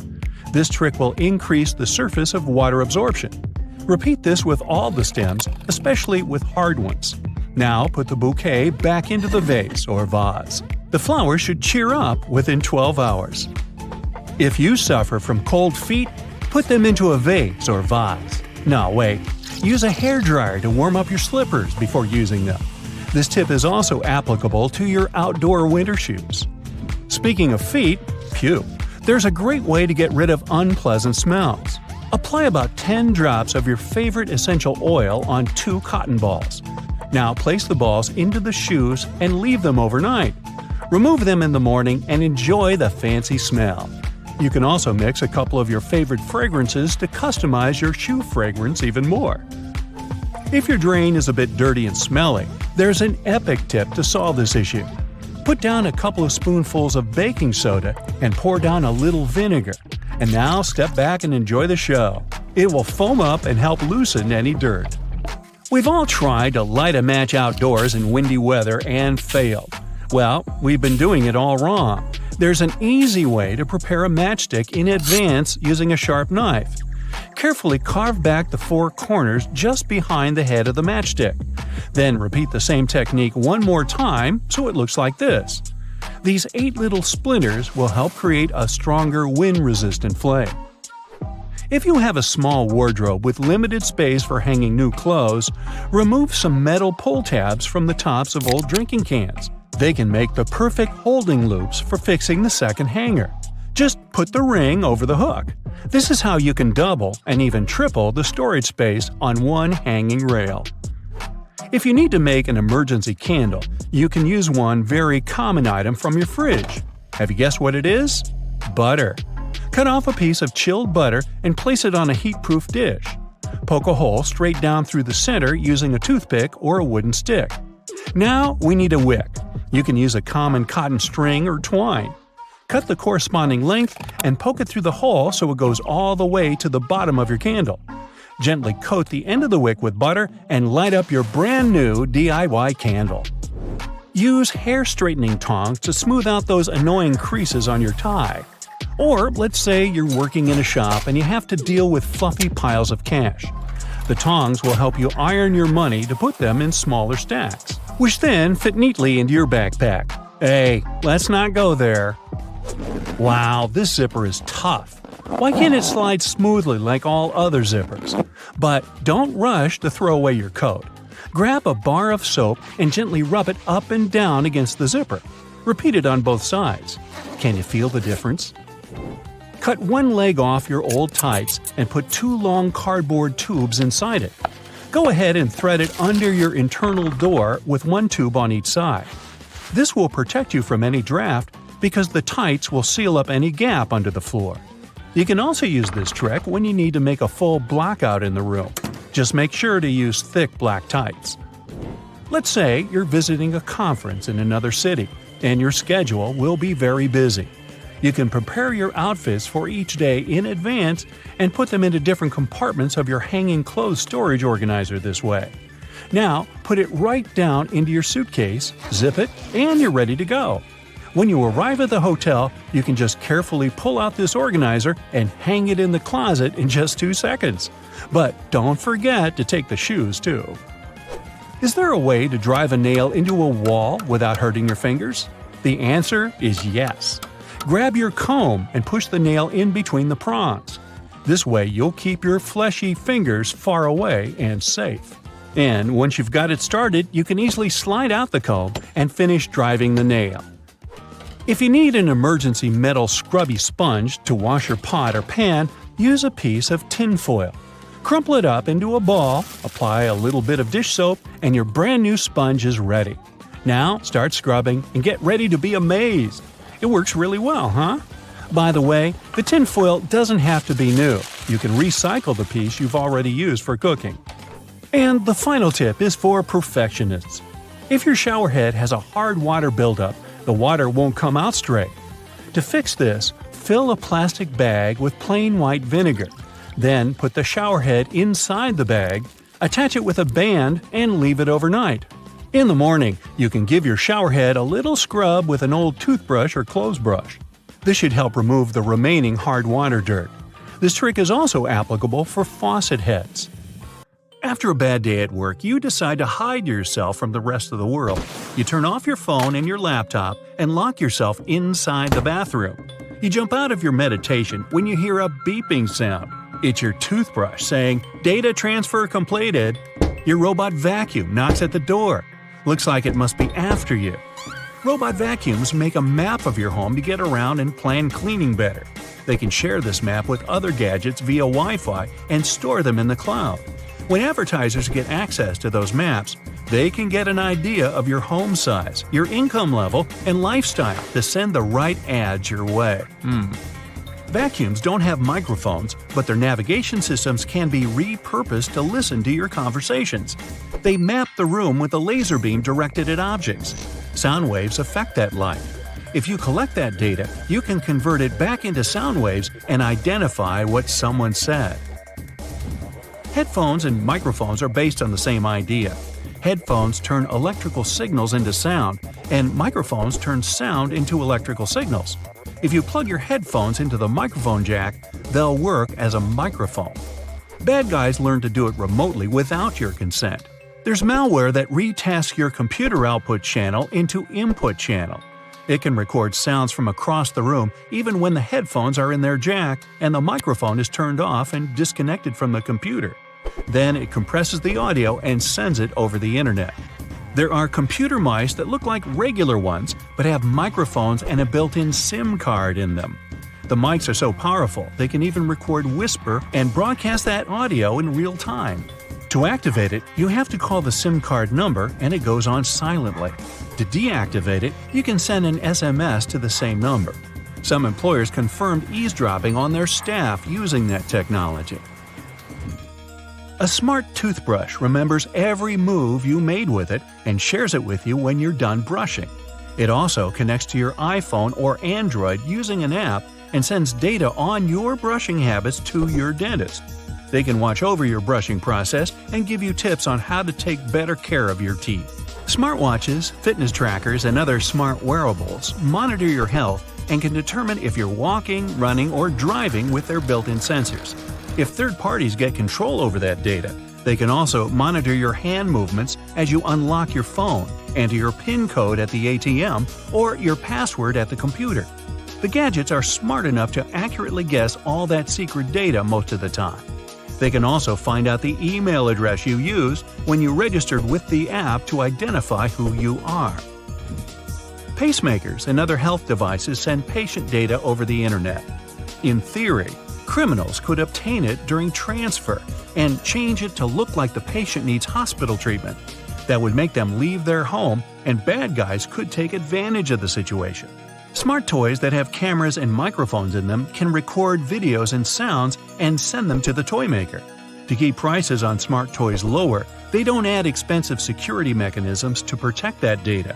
If cybercriminals get a hold of it, they can steal pictures, videos, or audio, and even identify GPS coordinates of the house.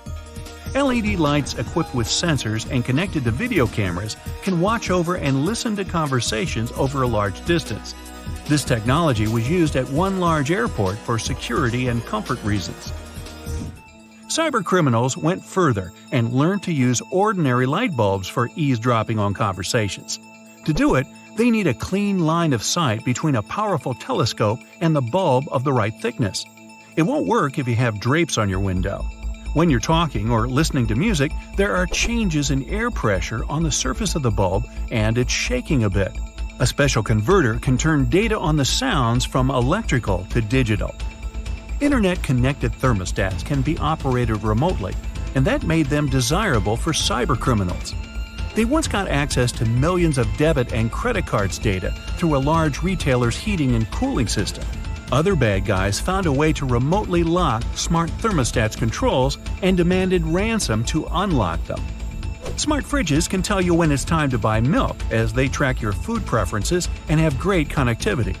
Smart dishwashers, coffee machines, washers, and dryers are also collecting and transmitting your data, even at moments you don't think they're doing it. Criminals can make use of that data to find out a lot about your schedule and guess when you aren't at home. Your voice assistant makes your life easier, but it must listen to you 24/7 to make that possible. They never record anything you say before you activate them with your voice. Everything that follows is stored in the cloud and can be of use for different companies. They can learn what music you like to listen to, what news stories interest you the most, and where you make your reservations. Some companies hire human reviewers to listen to commands to see if voice recognition works well and improve its accuracy. Xbox admitted they also hired people to listen to users' audio to improve voice command features. The problem is that it made some recordings by mistake and strangers were listening to personal chats. Home security cameras can take videos, pictures, and audio recording and upload them to the cloud without you even knowing. Manufacturers say it's done to improve object recognition. You can get access to that camera footage remotely using an app. There are programs that can guess a CCTV password and forward the video stream to a third-party computer. They can also get control over the camera and disable any signs of monitoring, like red light, so it seems inactive. Almost every car has an event data recorder that tracks information on its location, average speed, road condition, and even your preferred route. Your computer on wheels constantly streams that data to its manufacturer. They use it to try to prevent accidents and make other improvements. It's not clear who owns all that car-related information, so in theory, it could end up at a third party. Smart TVs run an operating system just like computers and also have a file system, cameras for video face recognition, and a microphone. They are always connected to the internet, and if cyber criminals get access to a TV, that can change certain settings and record audio even when the TV is off. They could also watch you through the camera and use the smart gadget to move to other devices on the same network, like your laptop. Well, I'm totally creeped out, so what can we do about it? You can disable automatic content recognition to stop your TV from giving you viewing recommendations and limit voice activation function for a safer experience. You'll find that option in General or Advanced Settings under Viewing Information or Viewing Data. You can also disconnect it from the cloud altogether.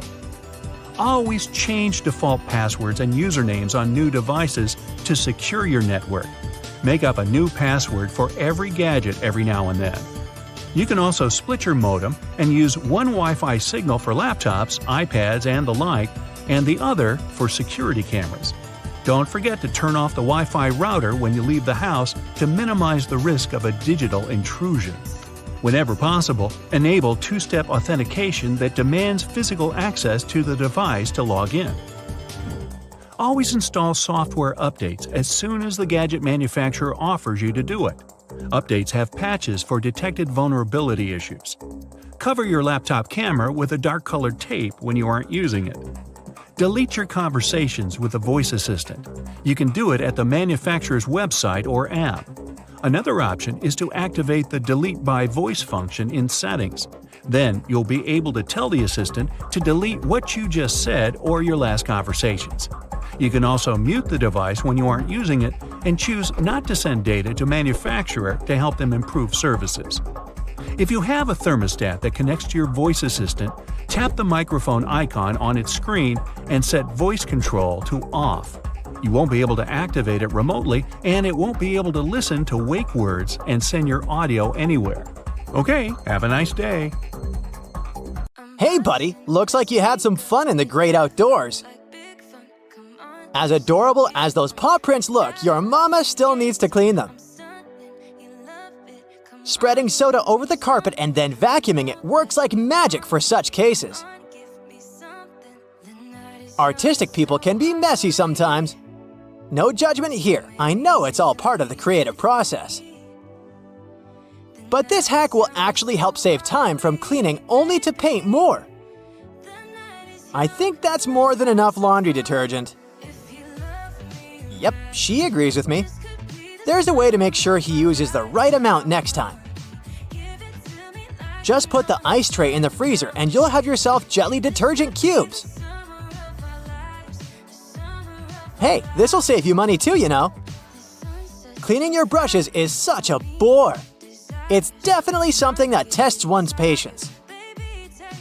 This shaving foam hack will save you a lot of time. I feel like that amount of hair will clog the sink though. Remember what parents always say, wash your hands before eating something. But looks like that's not an easy task with those melted soap bars. A couple of rubber bands will help you save your soap. It won't be touching water all the time, and therefore, it'll last longer. Oh man, I hate it when bottles get all dirty inside. If you're not Mr. Fantastic with the ability to stretch your body into any shape, then this looks like an impossible task. Hey, wait, maybe I was looking at it the wrong way. Magneto's powers will work perfectly fine here. I feel like you'll need a stronger magnet, however. Wow, this bottle looks brand new now! Don't you just hate that cooking and cleaning takes forever, but eating the dish you made takes like 15 minutes? Guess that guy leaves all the hard work to the lady. Don't worry, miss, there's a way you can avoid this disaster. Just cover the surfaces with stretch film, and that's it! Now you don't need to get anxious about all the cleaning you'll have to do later. Hope this won't cause you to be late for your work. Because how are you going to explain this to your boss? You can't just say, I had to wait for the stinky odor to go away.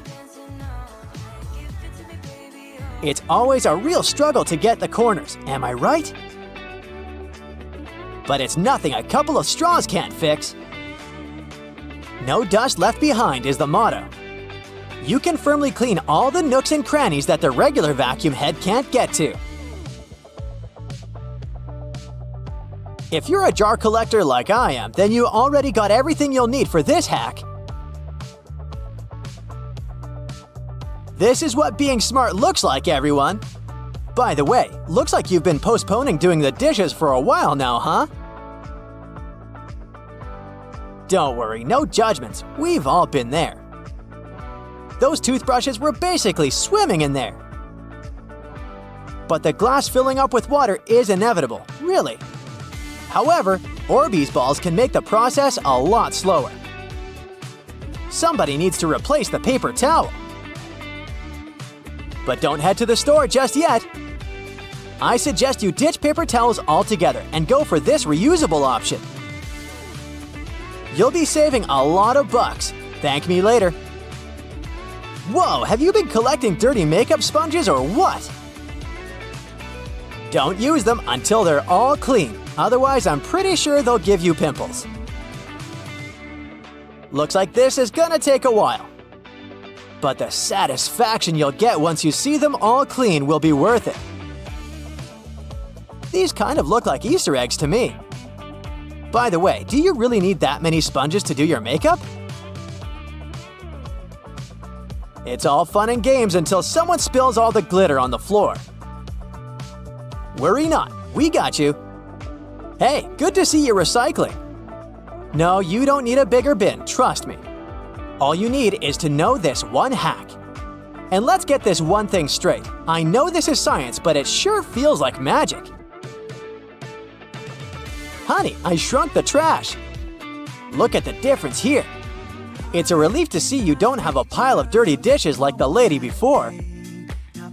But how are you going to explain that sink? Seems like you've been ignoring it for quite some time now.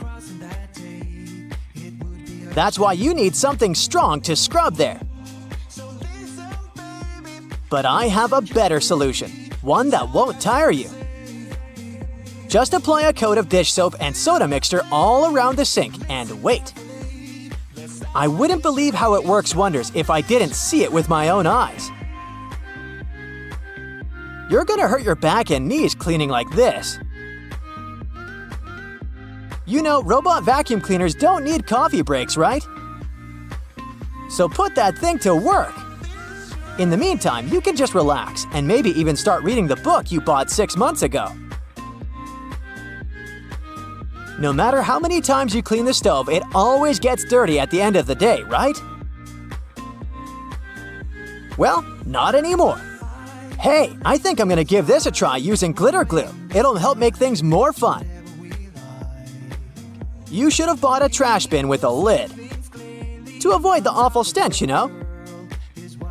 Although this hack won't make the trash smell good or anything, it will at least help keep your bin fresh and nice.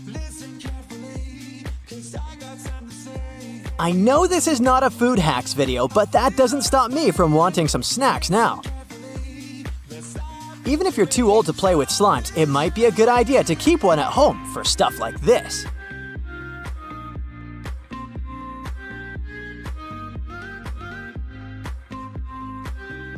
If I were you, I would still disinfect that with antibacterial wipes or something, just in case. Hey, it's her turn to pick the movie now. Uh-oh, someone's forgotten to add laundry powder to the shopping list. That's okay, you can still make your own with everyday things such as baking soda and a soap bar. This lady is one of the lucky ones because she has a dishwasher. Placing a piece of lemon, even one that's been juiced, will help freshen the load and leave your dishes looking shinier. This is why I never wear white socks if I'm going to visit someone else's house. Because I don't really want to see how dirty their floors might be, you know? Using bleach for situations like this may help, but it might also ruin your garments. That's why this hack is the better option to make white clothes look great again. You might want to clean the microwave after you're done, though. This phone case looks like it's been through some tough stuff. Let's give it the second chance it deserves. All you need to do is apply WD-40 spray, pour some soda, and rinse it out. By the way, if you have sensitive skin, you might want to wear protective gloves to avoid irritation. Better safe than sorry. Cleaning stubborn stains on a glass stovetop can be tricky. There's always the risk of causing scratches on the surface. That's why any type of scrubbing or scraping action is not advised. Did you know that according to one poll, an average person spends more than 6 days a year washing dishes? Then there's all the other cleaning stuff that needs to be done. But knowing the right hacks will save you a lot of time and make your life so much easier. Wow, your shoes are definitely cleaner than this house. Who knew shoelaces would work like a charm when it comes to getting rid of all the dust and rust? Is it time to go to bed yet, or are you tired of all the work you've done around the house? I was being sarcastic. Your partner did all the work. So saving her toothbrush is the least you can do. There's nothing better than a nice piece of buttered toast for breakfast, if we're not counting hot fudge sundaes. But if you find it harder to spread out cold butter over your toast, here's an idea. Use a cheese grater. Figure out the amount you need and grate the product. The process will also soften the butter, making it easier to spread, and you won't have to melt a too large amount of it in the process. But still, that hot fudge. Dried pasta comes in all sorts of different shapes and sizes for a reason. That's because each type of pasta goes best with a particular sauce. Pasta shells, for example, are perfect with denser and chunkier sauces. Why? Because the sauce gets inside the shells, making it easier to serve and eat the dish. The ribbed outer surface also helps with covering the shells in the sauce. If you ever end up burning your cookies, you can save them with your trusty grater too. Just grate off the blackened parts after carefully taking the cookies from the baking tray. But be careful and wait until the cookies have cooled down. Also, if you ruin their shape a bit, you can always dip them in some melted chocolate. Ooh.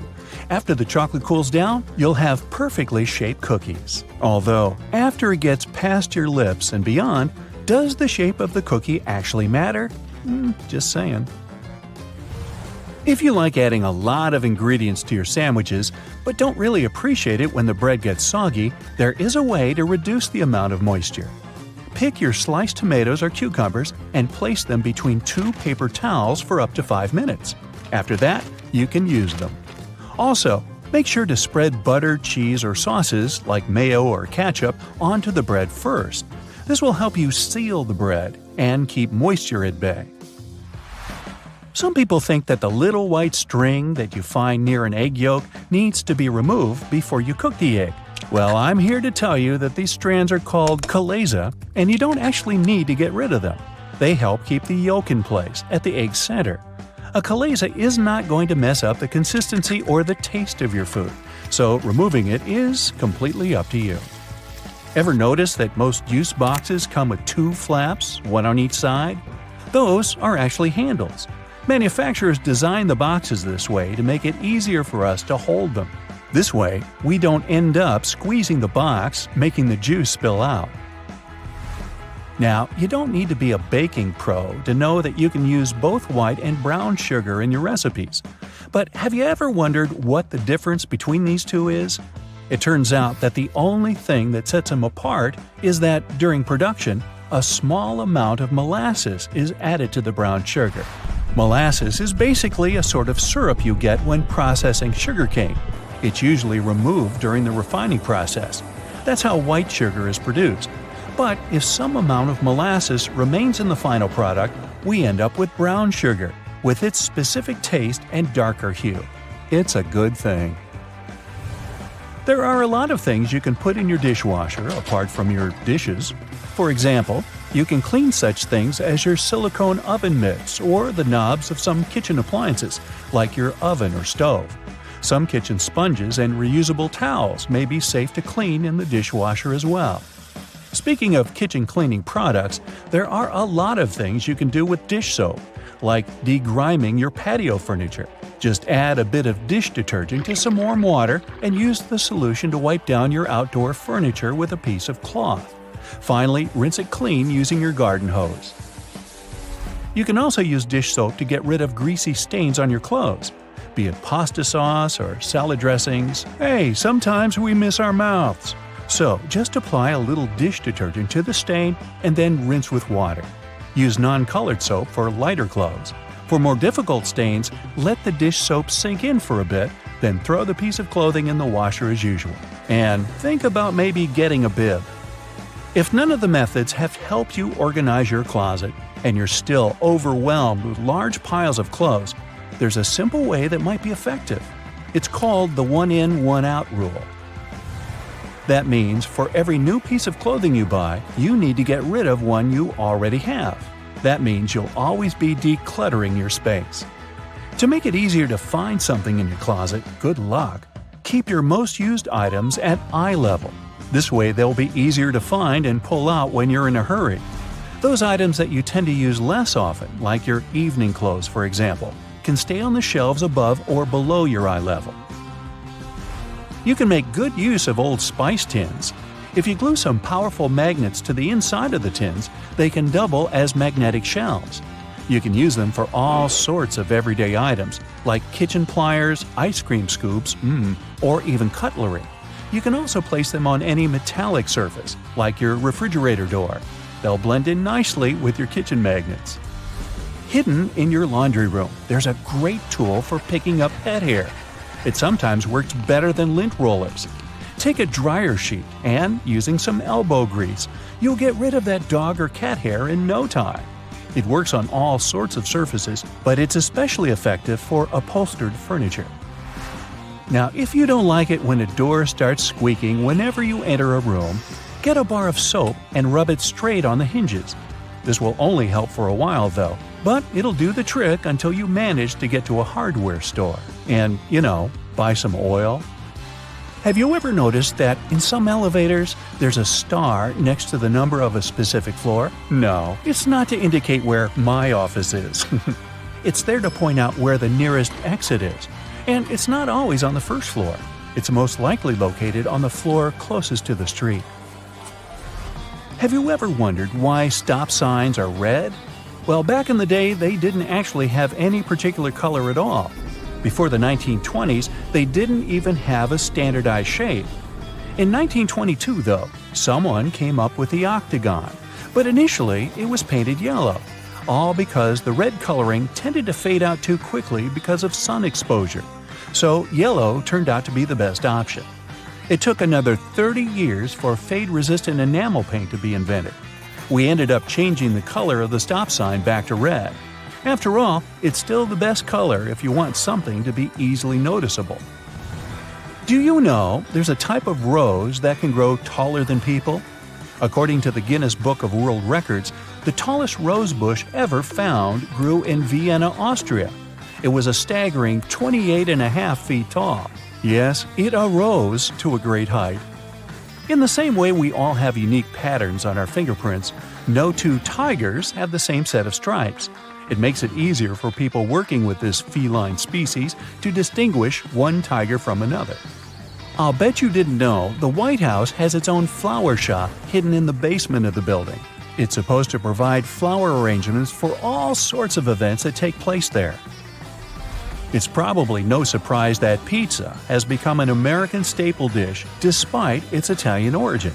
People in the U.S. love it so much that they buy 350 slices of pizza every second in the States. Man, I'm not getting my fair share. To manage the huge demand for this delicious dish, around 17% of all restaurants in the U.S. are pizzerias. Finally, there's a way to make lemon juice without the seeds getting into your beverage. Try cutting the fruit in two and squeezing it with a pair of kitchen tongs. The pointed end of the lemon should be facing down. The juice will flow down, but the seeds will remain inside the lemon. Ooh, lemonade. It goes well with pizza. Now here's a trick. Instead of putting the box grater vertically on top of a plate, put it horizontally, with no plate underneath, of course. This way you won't risk scraping your knuckles because only your fingertips will eventually touch the grater when you reach the end of the process. Also, it gives the grater more stability, when otherwise you'd have to balance the grater or even hold it in the air with the other hand. When you're done, or when there's just too much grated stuff on the bottom wall of the grater, simply turn it on its side to pour the contents into the bowl or plate. Flowers in a vase would stay fresher for longer if not for the bacteria that breed in the water. Since copper has some antibacterial properties, dropping a penny into the water will help keep the microbes at bay and let you enjoy your flowers for that little bit longer. An easy way to check if your bed linen has dried completely is to put a small mirror in between the layers for about 5 minutes. If the mirror has steamed up when you pick it up, it means the sheets are still a bit damp. Let them dry until the mirror stops getting cloudy. A damp bed is a lovely breeding ground for fungi and bacteria. Okay, I'm in. If you have a not very healthy habit of eating in front of your computer, you'll be surprised at how much crumbs and grime there is inside your keyboard. Now, you can just turn it over and shake it vigorously, of course, but that's not very good for any piece of tech, So instead, take a Post-it note and run its sticky part over the keyboard. It will collect the little pieces of trash like magic. Even a better way to do it, though, is to take a slime and stick it to the keyboard, then take it away, squeeze it, and stick again in another part. The slime will fill the entire space between the keys, and its sticky properties will let it gather every little bit of garbage. Separating egg yolks from whites is easier using a plastic bottle. Break the necessary number of eggs into a bowl, and then take an empty plastic bottle and squeeze it. Hold the bottle over the yolk and release. It'll pull in air and the yolk together, leaving the white in the bowl. Repeat with the rest of the yolks and you're done. And that's no yolk. If you're tired of spitting out the stones when eating cherries or want to make a cherry pie, push the stones out with a straw. Also, many garlic presses have a special tool on their handle that can be used exactly for that. Cleaning a blender can be a nuisance if you do it manually. Instead, fill it with hot water and add some liquid soap or detergent, then run it for about 10 seconds. Rinse it afterwards, and it's clean. Plaster walls can crumble, flake, and spread dust all over the floor when you hammer nails into it. Cut a strip of masking tape and stick it to the place you want to hammer a nail in. The tape won't let the plaster crack and crumble, leaving the hole neat and clean. Small scratches and dents on wooden furniture can be removed with some toothpaste or a walnut. For toothpaste, rub a pea-sized amount of it into the scratch until it's gone, then wipe the leftovers with a damp cloth. For a walnut, take a half of that brain-shaped nut and rub it into the dent. Then rub the area with your fingers and buff it with a soft cloth. This will help the wood absorb the oil from the nut, making the scratch sealed and gone. The sticky residue on jars left after you remove the stickers won't be easily removed by water and detergent. So, take some vegetable oil instead. Soak a cotton pad in it and wipe the sticky surface. Let it sit for a while and then wash the oil away together with the residue. If you can't comfortably reach the wick of a candle with a lighter, take a stick of spaghetti. Light up its end and you'll get a burning stick that's easy to use for hard-to-reach places. Now, next time your razor blade's getting dull, try rubbing it backwards on a pair of jeans for regular upkeep. Not while you're wearing them, of course. Make sure you keep the blades dry, too, or even kept in mineral oil. That'll stop them from rusting. Keep all those jelly, ketchup, peanut butter, and mayo fresher for longer in your fridge by turning the contents upside down. This creates a partial vacuum inside the container, helping prevent mold growth. Storing ice cream upside down will prevent freezer burn, too. To bring your permanent marker back to life, simply put a few drops of rubbing alcohol into the felt material inside and shake. Once the felt absorbs the rubbing alcohol for a couple of minutes, the marker will be almost as good as new. Now, don't keep throwing away lettuce that goes black too quickly. Covering it with a dry paper towel and then placing it in an airtight container will help it keep fresher for much longer. This goes for any leafy greens you've got leftovers of. That sharpish bit sticking out of the cap of your favorite cream is there for a reason. These tubes are usually sealed with foil, so unless you love breaking your nails trying to open them, just flip the cap over and push. Your bobby pins might not stay in place if the grooves aren't facing the right way. They should always be on the bottom, close to your head. Still coming loose? Well, put a squeeze of hairspray right onto the bobby pin before you put it in your hair. Now, your Cotton Rounds pack has those strings on it, so you can hang it on a handy hook in the bathroom. But there's no need to loosen and tighten it back up every time. Check out the bottom of the pack. It has a perforated line. Tear it open carefully, and you're good to go. 2 zips too much? Maybe, but they come in handy as a clever anti-theft device. Just lock them together. Now, no one can open your backpack. Don't have a lock on you? You can also tie them together with some string, or even just a paper clip. Anything to slow those pickpockets down. That tiny little button on the back of a shirt collar is used to hold your tie in place. Hey, you don't want your tie trying to escape back there. Shoe manufacturers care about their customers, so most running shoes now have a special anti-blister system pre-installed. Sounds intense, but it's basically just that extra hole on top of your sneakers.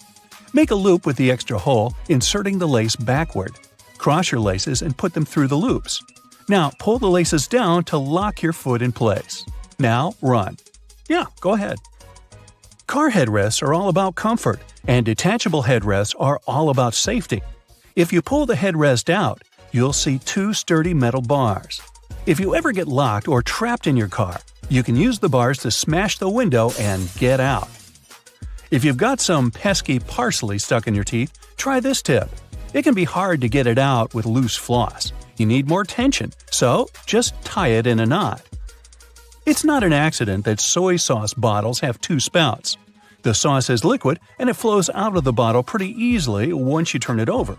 Most Asian food lovers have spilled it at least once in a lifetime. That's why nowadays, restaurants prefer serving soy sauce in special bottles that have two spouts. This design allows you to control when and how much sauce will come out. Just put your finger on one spout when you pour the sauce through another. If you press your finger tightly to the spout, the sauce will stop flowing, and if you remove your finger, it'll flow again. And don't forget to ask your server, "Hey, wasabi!" Alright. A hair straightener is an excellent tool, not only for treating your natural curls, but also for fixing crumpled money or documents. You can also use a regular iron for this purpose. Just make sure you don't turn on steaming mode, otherwise there's a risk of damaging the paper. Hair bands are good not only for getting your hair done, but also to open a glass jar with canned food. Your hands might slip on the tightly closed lid, and if you don't open the can from the first attempt, your palms tend to get sweaty, making the task virtually impossible. So, put a hairband on the lid to fix your hand and make your grasp stronger. A simple rubber band will do as well. Now, it's time to take my sweaty palms and go. Did you ever notice that the toilet paper color is usually white? But this color wasn't always a favorite.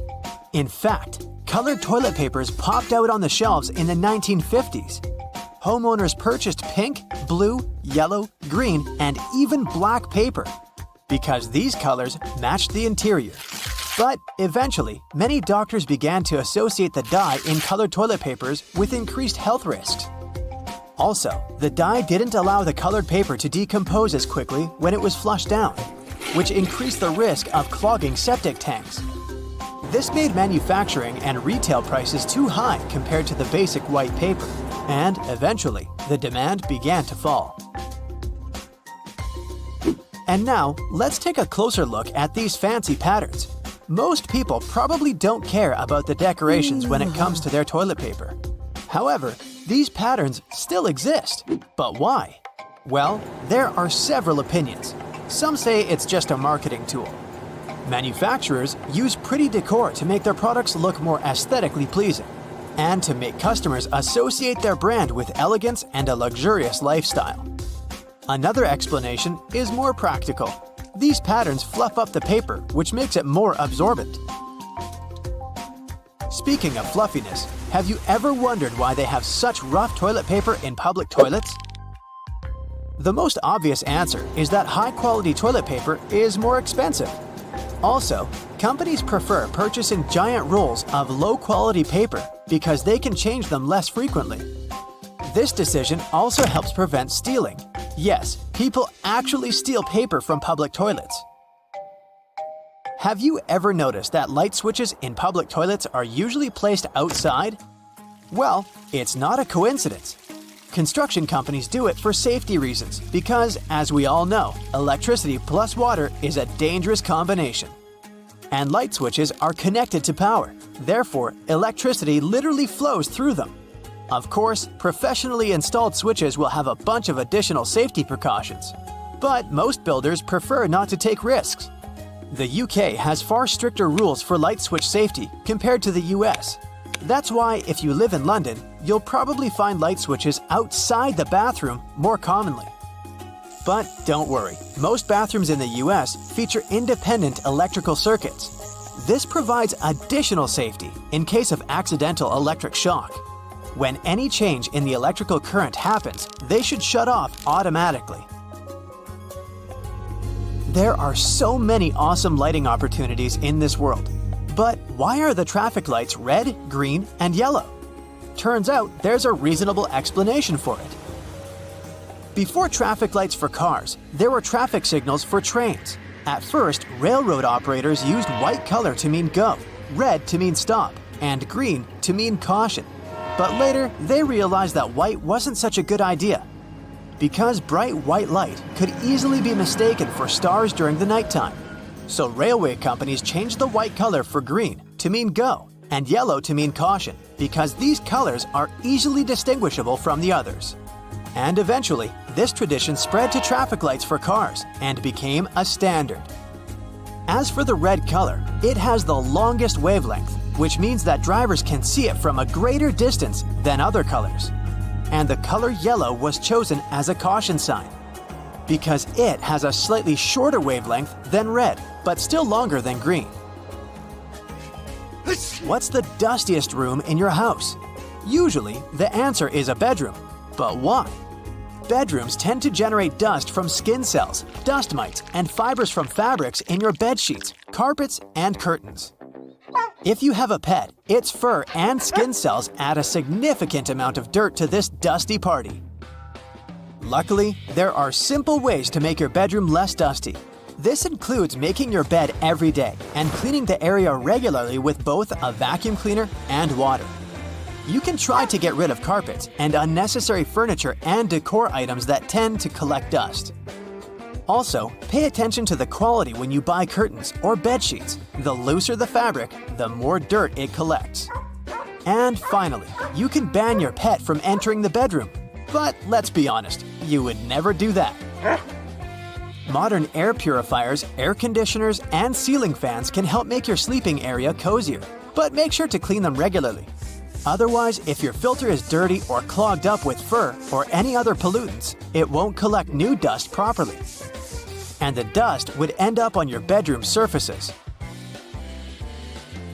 Speaking of dust, did you know that you can clean the edge of a broom with a dustpan? This zigzag over here is not only for aesthetic purposes, you can use it as a comb for the bristles. Have you ever had these marks behind your ears after wearing your glasses? Sometimes it can even take them weeks to go away. Well, it's a sign that the side pieces of the glasses, called temples, are not adjusted properly for your head. In other words, they're too tight. This can cause skin irritation and even headaches. If they're bent towards the area behind your ears, they can press on the fragile part of the skull. So, keep in mind that temples should not only have the correct size, but also correct adjustment. A professional optician can easily fix this problem. It's way safer than trying to do it on your own. Box graters can be used in a horizontal position too. In many cases, it's much more convenient to grate a carrot or a big block of cheese this way. If you want to grate a soft product like goat cheese or mozzarella, you can put them in the freezer for about 30 minutes before grating. Also, there's a way to make the cleanup easier and prevent the cheese from sticking. Spray the grater with a small amount of oil before using it. And now, let's take a look at the most unpopular sides of the box grater. Have you ever used them? This side is actually designed for slicing. It's pretty handy if you want to make thin vegetable slices for your salad or pasta. Or sliced potato chips. And these tiny punched-out holes are designed for zesting or very finely grating. Graters are pretty useful for the next non-food tip. If you're on a budget, you can purchase this super cheap laundry soap. Grate a small amount and throw it right into your washing machine instead of using the regular washing gel. Did you know that you can change which way the refrigerator door opens? There are hinges over here. If you attach them on the other side, the doors will swing the other way. But before trying to do any repairs by yourself, make sure to disconnect the power source. And read the instructions for your particular model of the fridge. Have you ever noticed that there's a shiny side and a dull side to tinfoil? Many people believe that it matters which side is used up or down because the shiny side would trap the heat better. But in fact, it makes no difference at all. The manufacturing process makes the two sides look slightly different, but they both serve their purpose equally. Tinfoil can be used not only in the kitchen. Here's a little known battery hack. Let's say you're out of AA batteries. No worries, use a smaller AAA battery and a bit of tinfoil. Just insert it on one of the ends. This will work because both AA and AAA batteries carry the same amount of voltage. Did you know that Chinese takeout food containers unfold and turn into plates? All you have to do is just to disassemble it from the two sides, and gravity will do the rest.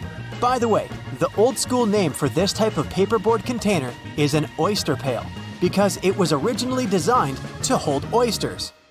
Seatbelt on the passenger seats has a fabric loop. When put under a great amount of pressure, the stitches on the loop rip apart, so the excess fabric can assist in cushioning the passengers. The extra few inches can make a great difference within a dire circumstance. However, there isn't one on the driver's side. As the driver is so close to the steering wheel, it's safer for them not to have one. Seatbelts were originally invented in the mid-19th century, though this technology wasn't brought into common practice until the 1960s. Pre-collision sensory technology has assisted with developing the safety of seatbelts and other features to the next level. Effectively predicting a car's collision, the technology directs the seatbelts to automatically tighten, aligning the airbags and ensuring the brakes will be preloaded to reduce shock.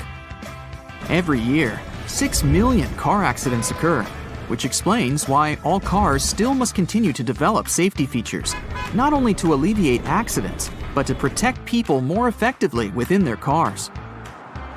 The materials that make up the body of cars only started getting replaced within the last 25 years, ranging from aluminum and magnesium alloys to carbon fiber composites. These lighter materials not only enable a more fuel-efficient journey, but they also ensure that when a car is in an accident, its build provides a crumple zone.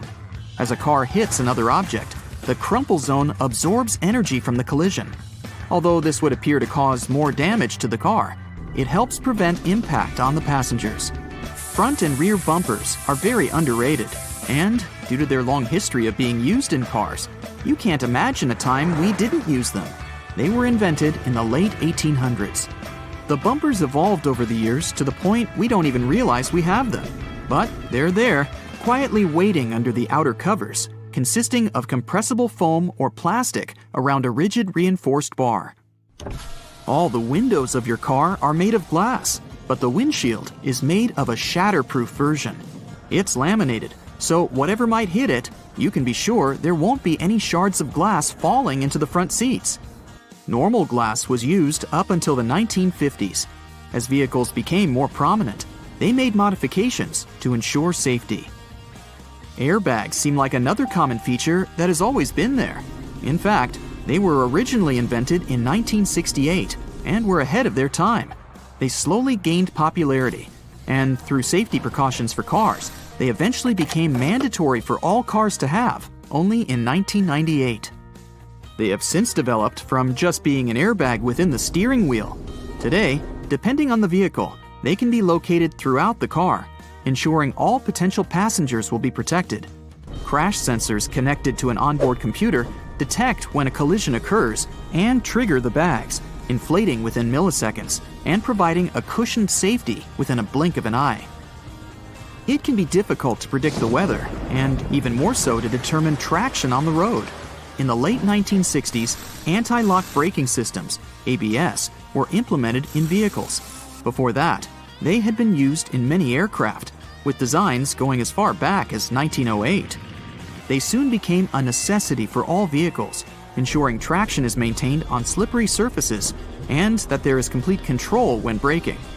Today, ABS has advanced so much that the latest variations ensure further detection when there are strong crosswinds. Cruise control, initially invented in 1948, has been in constant development over many decades. Today, adaptive cruise control ensures that when the car is cruising at a constant speed and detects a slower car ahead, it will then adjust the speed to match the car in front. Other advanced variants may also ensure the car will make a complete stop once identifying that the car in front has done the same. It's easy to forget to have your high beams on when driving on the long and lonesome road for many hours. Automatic high beams are quickly becoming more common. High-tech camera modules can easily determine what type of light is passing through and help ensure when the high beam will be necessary. Although versions of automatic high beams have been around since the 1950s, they counted on light-sensitive sensors and were very unreliable.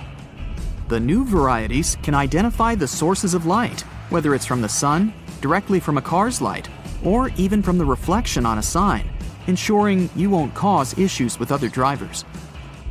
It's a pain in the neck to have to ensure there isn't anyone creeping into that semi-visible corner, the blind spot, which causes around 400,000 accidents per year. Solar sensors within rear bumpers of vehicles and blind spot monitoring systems watch and identify adjacent lanes. They alert the driver that a vehicle may be in the lane beside them, whether by flashing lights on the dash or from beeping sounds.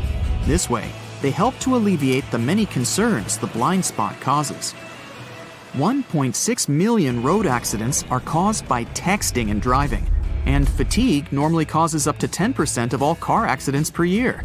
The Driver Attention Monitor helps to alleviate both statistics.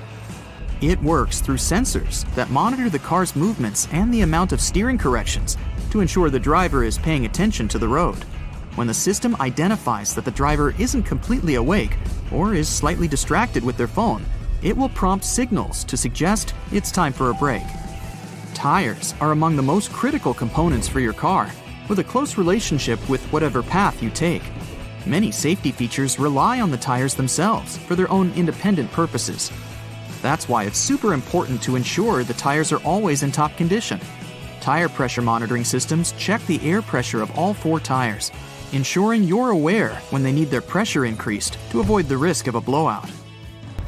The constant evolution in technologies continues to ensure you stay safe on longer stretches of the road. Lane departure warnings focus on the lines on the road, ensuring the car stays within. Whenever a car starts drifting over a line in the road without signaling to do so, the camera-based feature identifies and signals to the driver. The lane keeping assist feature follows the same method of identifying when the car is intruding the bordering lane. When it gets too close, it will readjust the steering and center the car within its appropriate lane. Other features in more advanced cars have autonomous driving capabilities. The autopilot systems have taken cruise control to the next level. Not only does it allow the vehicle to steer itself in the intended lane while maintaining a set speed, but it also changes lanes when required, making the ride more and more efficient. Some safety features are only just making a trend in car models worldwide. For example, night vision using thermographic cameras to look out for pedestrians and animals nearby. It goes within the infotainment screen, facing frontwards and identifying objects from their heat signatures. It's estimated that there are over 1.4 billion cars in use worldwide, and as the world's population increases, it's expected that the number of cars will follow suit. Safety features will continue to adapt further beyond what we know of today. Infrared headlights will be further adapted to be used in conditions with poor visibility, like storms, snow, and fog. They'll be capable of enhancing the visibility of the driver in all conditions without affecting the sight of passing drivers. Driver override systems will soon be able to monitor and identify human behavior. Whether due to reckless conduct on the road or for other safety precautions, cars will soon have the functionality to take complete control of themselves, ensuring both the passengers and the driver's safety. Augmented reality windshields are in early development already, providing some indicator reflections from the dash onto the windshield. So it's quite possible that soon all necessary directions from maps and alerts will appear right in front of the driver to ensure they never take their eyes off the road. Airbags will soon not only just be used within a car to ensure the passenger's safety, they will also activate from the outside of the car once they identify a definitive collision. The airbags will inflate outwards, covering the entire outside of the car and drastically reducing its impact. It may be so advanced that the bodywork of the car won't even need to be buffed out. The future technology of cars is expected to be so progressive that the cars themselves will have their own form of communication, not with human drivers, but with other cars. Just imagine cars communicating and sharing information as they identify roadblocks, issues on the road, or disruptive weather patterns. It will all ensure the most efficient and safest route possible.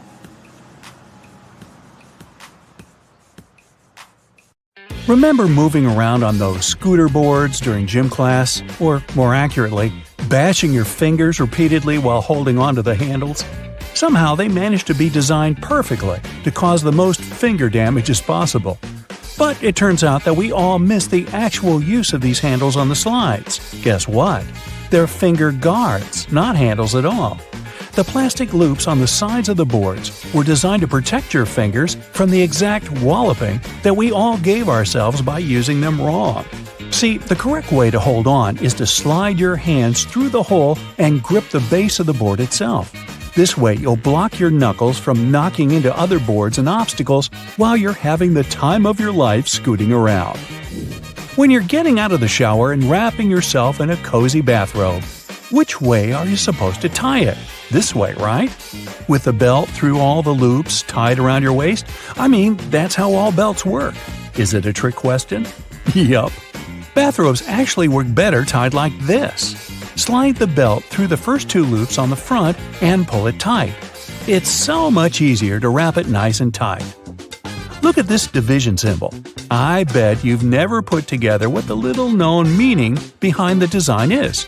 It's a fraction, but with the numbers replaced by dots. Makes perfect sense, right? Why didn't any of us notice it? If you slice open an avocado but don't use it, there's a way to keep it from going brown. Store it in a glass of water in the fridge. It'll last 2 to 3 days longer. When you're microwaving some popcorn for movie night and are about to pour it from the bag into a bowl, stop. There's actually a useful feature built into the microwavable bags that barely anyone uses. Once it's all popped, the end of the bag will have a slight opening. Before you tear it open wider, tip the bag upside down and shake it. It's designed to let the pesky unpopped kernels fall out. Shake them all out, and you'll have a perfect bowl of popcorn every time. Sunblock has an unknown use that could come in handy if you ever have a permanent marker on your skin and a can of sunblock spray handy. Just spray it on the marker and wipe off. There you go. It also works on hard surfaces like your kitchen tiles. So the next time you unleash your artistic talent with a Sharpie somewhere you shouldn't, you're covered. If the batteries in your remote run out of juice, there's a hidden feature to give them a bit more life. Take them out and rub the ends together on both sides. This cleans off the connectivity points and gives the chemicals inside time to redistribute. This means you've got more time to run to the store to buy more batteries. Look up. See your ceiling fan? Okay, if you don't have a ceiling fan, just go with it and imagine you do. Well, it has a hidden feature that you probably don't know. It might be a switch on the fan itself or a button on the remote, but most fans have the ability to change directions. And there's a reason you really want it to. In winter, you want it to spin clockwise, which pushes all the hot air from the ceiling down. In the summer, you want to spin it counterclockwise to pull the cool air that pulls around the floor up to circulate around the room. This next one's a huge deal. Your microwave probably has a silent mode. Yeah, that's right. All your 3 a.m. burritos that you heated up with your finger hovering over the stop button to hit it 1 second before the timer went off could have actually been a lot less stressful. It depends on the mode, but by either pressing or holding the 0 or 1 button, you should be able to activate the silent mode.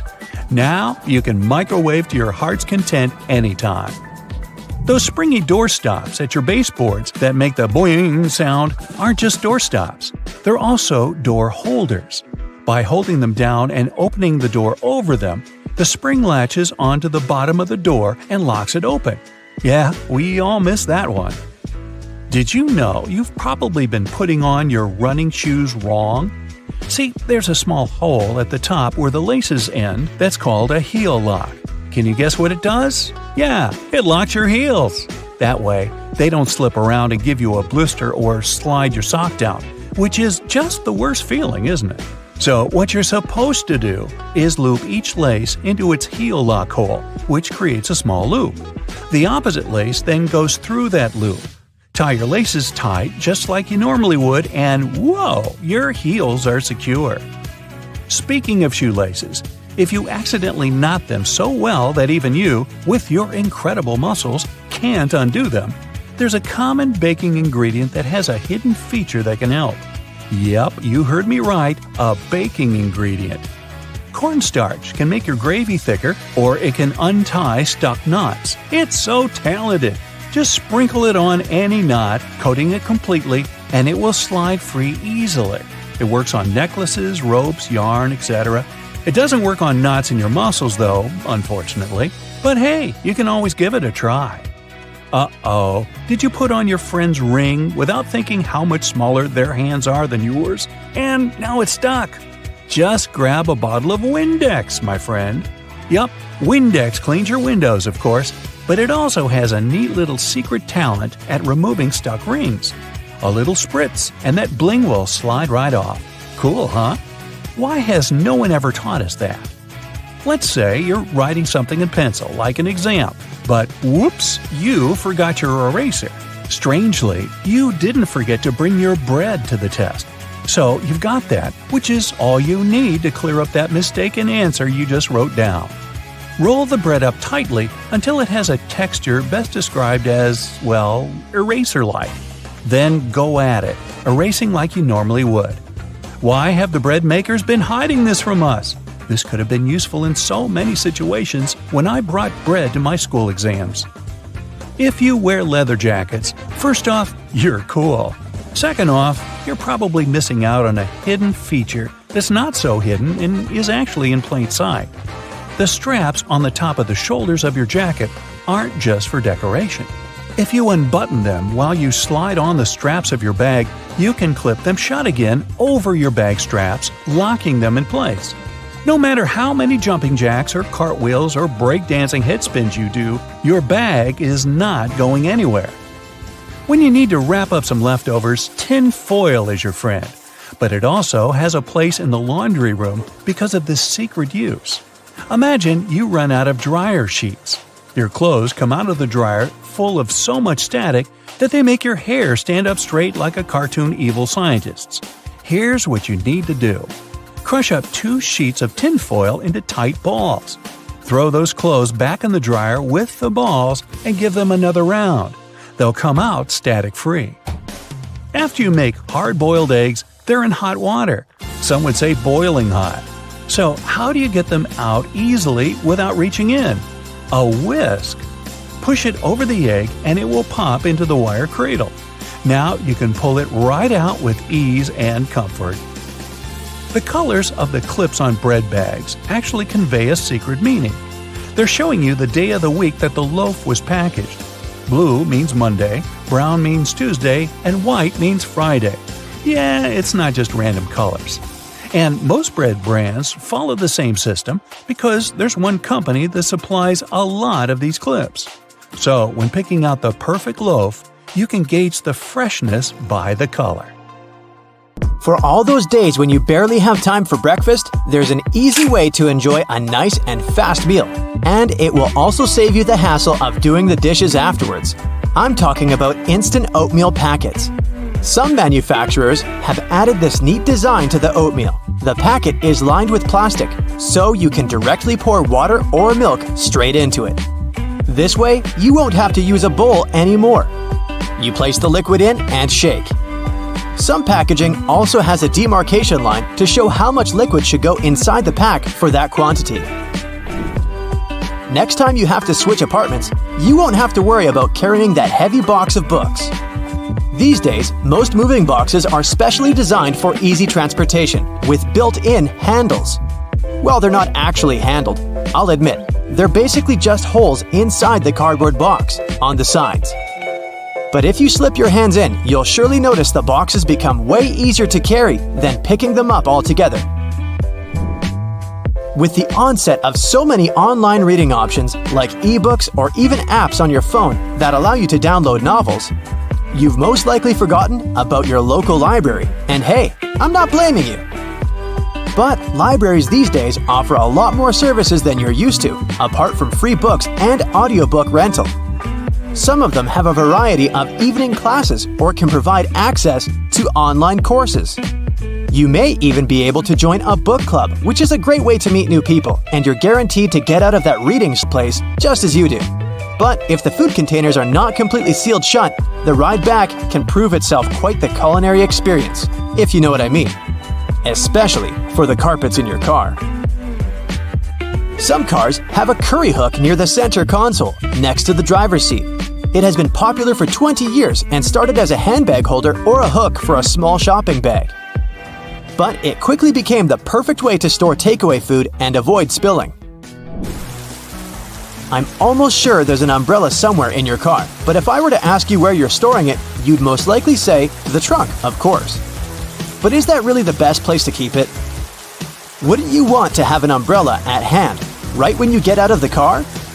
Some car companies have thought about that, and don't worry, they don't come with a built-in butler to help you get out of the car all dry. Some specific models have a designated place in the driver's door panel that perfectly fits an umbrella. You have to admit, it's an important thing to consider when researching your next car, more so if you live in a rainy location. Whenever I plan to travel to a new location, I like to have access to the local maps on my phone at any given time. Since you can't always foresee the quality or price of the internet in foreign countries, be sure to download the maps on your phone when connected to Wi-Fi. This way, you'll have easy access to all the must-see locations on your next city break, even if you run out of mobile data. The same goes for Google Translate. The mobile app comes with the option of downloading a language, so you'll be able to use it offline. Another nice tip if you're more of the traveler type: if you own an iPhone, text an airline code and flight number to yourself. You'll then notice it will show up with an underline. When clicking on it, you'll be able to pull up flight data, like the gate the flight leaves from, or if the flight is on schedule. Flashlights are those objects that we tend to reach out for in an emergency, like whenever there's a power break or when you need to take a quick trip in the attic for an old photo album or something. If you're ever in a sticky situation and the flashlight runs out of battery, have a look at its base under the battery spring. Some models come with a spare bulb hidden in there. If you're the type of person that likes to wake up early in the morning, but the rest of the people in your house enjoy sleeping in, there's a way you can still use your microwave to prepare breakfast without waking everyone up. It turns out, some of them come with a built-in mute function that gets rid of all the annoying rings and beeps. In the many times I've found myself driving on local roadways, I've noticed some apparently random blue reflectors here and there. Since I had no idea what they were, I did some research and found out they actually pinpoint the locations of fire hydrants.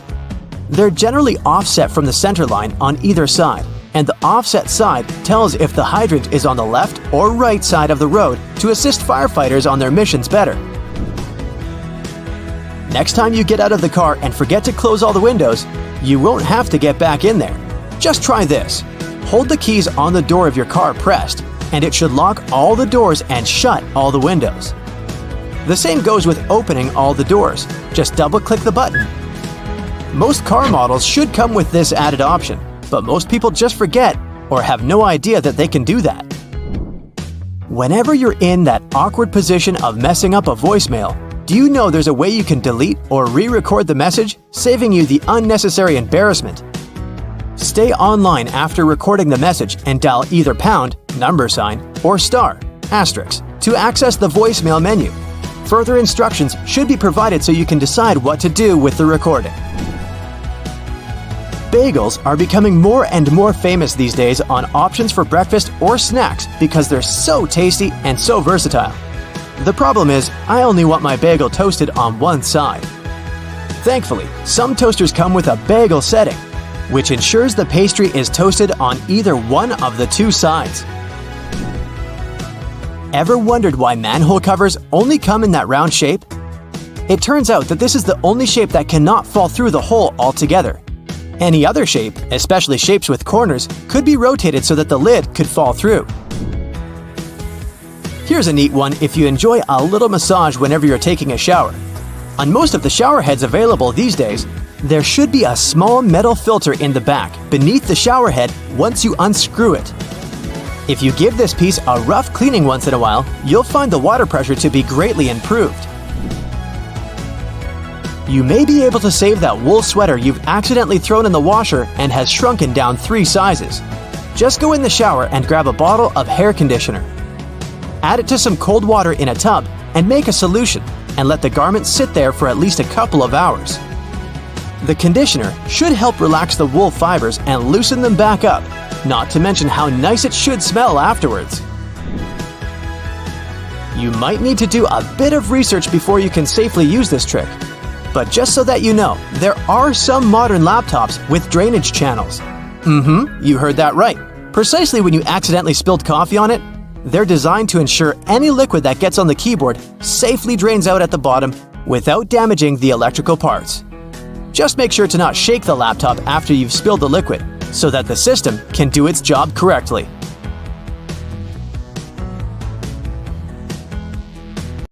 The little piece of fabric you find in your new clothes, often with a button on it, isn't for emergency hole patching. You can use it to test if the material fades or stains in the wash before you get the whole thing in and can seriously damage it. The drawer at the bottom of your stove will keep your food warm for when you throw a party and have to cook plenty of dishes. The one that's currently in the oven will pass on its heat to the one in the drawer. In case you never know how much pasta to put in for boiling, use the hole in the middle of your pasta spoon for reference. It measures up to exactly 1 portion of dry noodles. When it's ready, you can use the spoon to take your spaghetti out like you normally would. The large gaps between the floor and the door in public toilets are there to make you feel uncomfortable and leave faster. It's also easier to clean such spaces and safer in case of emergency. The tiny plastic disc under the lid of your soda bottle is there to keep your drink fizzy. The cap prevents the liquid from leaking out, and the plastic disc holds the gases inside. Don't try to clean your shoes with escalator brushes. They are there to mark the edges of the steps. If you get too close to the edge, you risk getting your shoelaces or loose hanging clothes in the gap between the stairs and the wall. When you feel the brush on your leg, you instinctively step back into safety.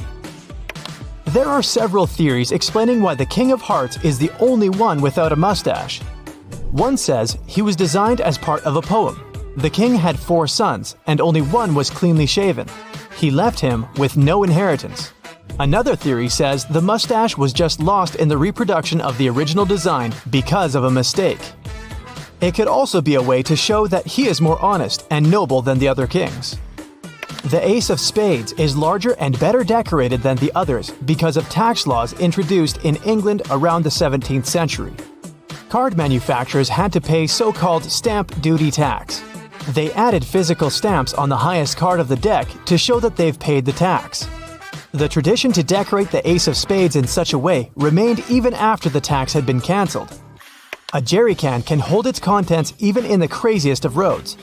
Its triple-barred handle across the top is designed to make sure the fuel inside is evenly distributed when 2 people are carrying it and hold on to it on either side. When you're doing it solo, use the middle handle to make things easier. The loops sticking out on the back of your boots are there to help you pull them on easier. Pull them up while you're trying to push your heel into the boot. You can also use them to hang your boots on the hook to dry after washing or when they're dirty. Or you can run the laces through them to tie them around your ankles. Most metallic zippers have little hidden groove locks inside to keep you from getting into some awkward situations. To help it do its job, don't leave the zipper handle in an upward position. It automatically locks when you pull it downwards. The strings on a pack of cotton pads are there to let you hang it on something. Tear the perforated line at the bottom of the pack to pull the pads out easier. The blue bristles on most toothbrushes are there to remind you when it's time to get a new one. When they fade, you gotta hit the store. When you get a new car or rent a vehicle while traveling, the little arrow on the gas pump will save you a bunch of time.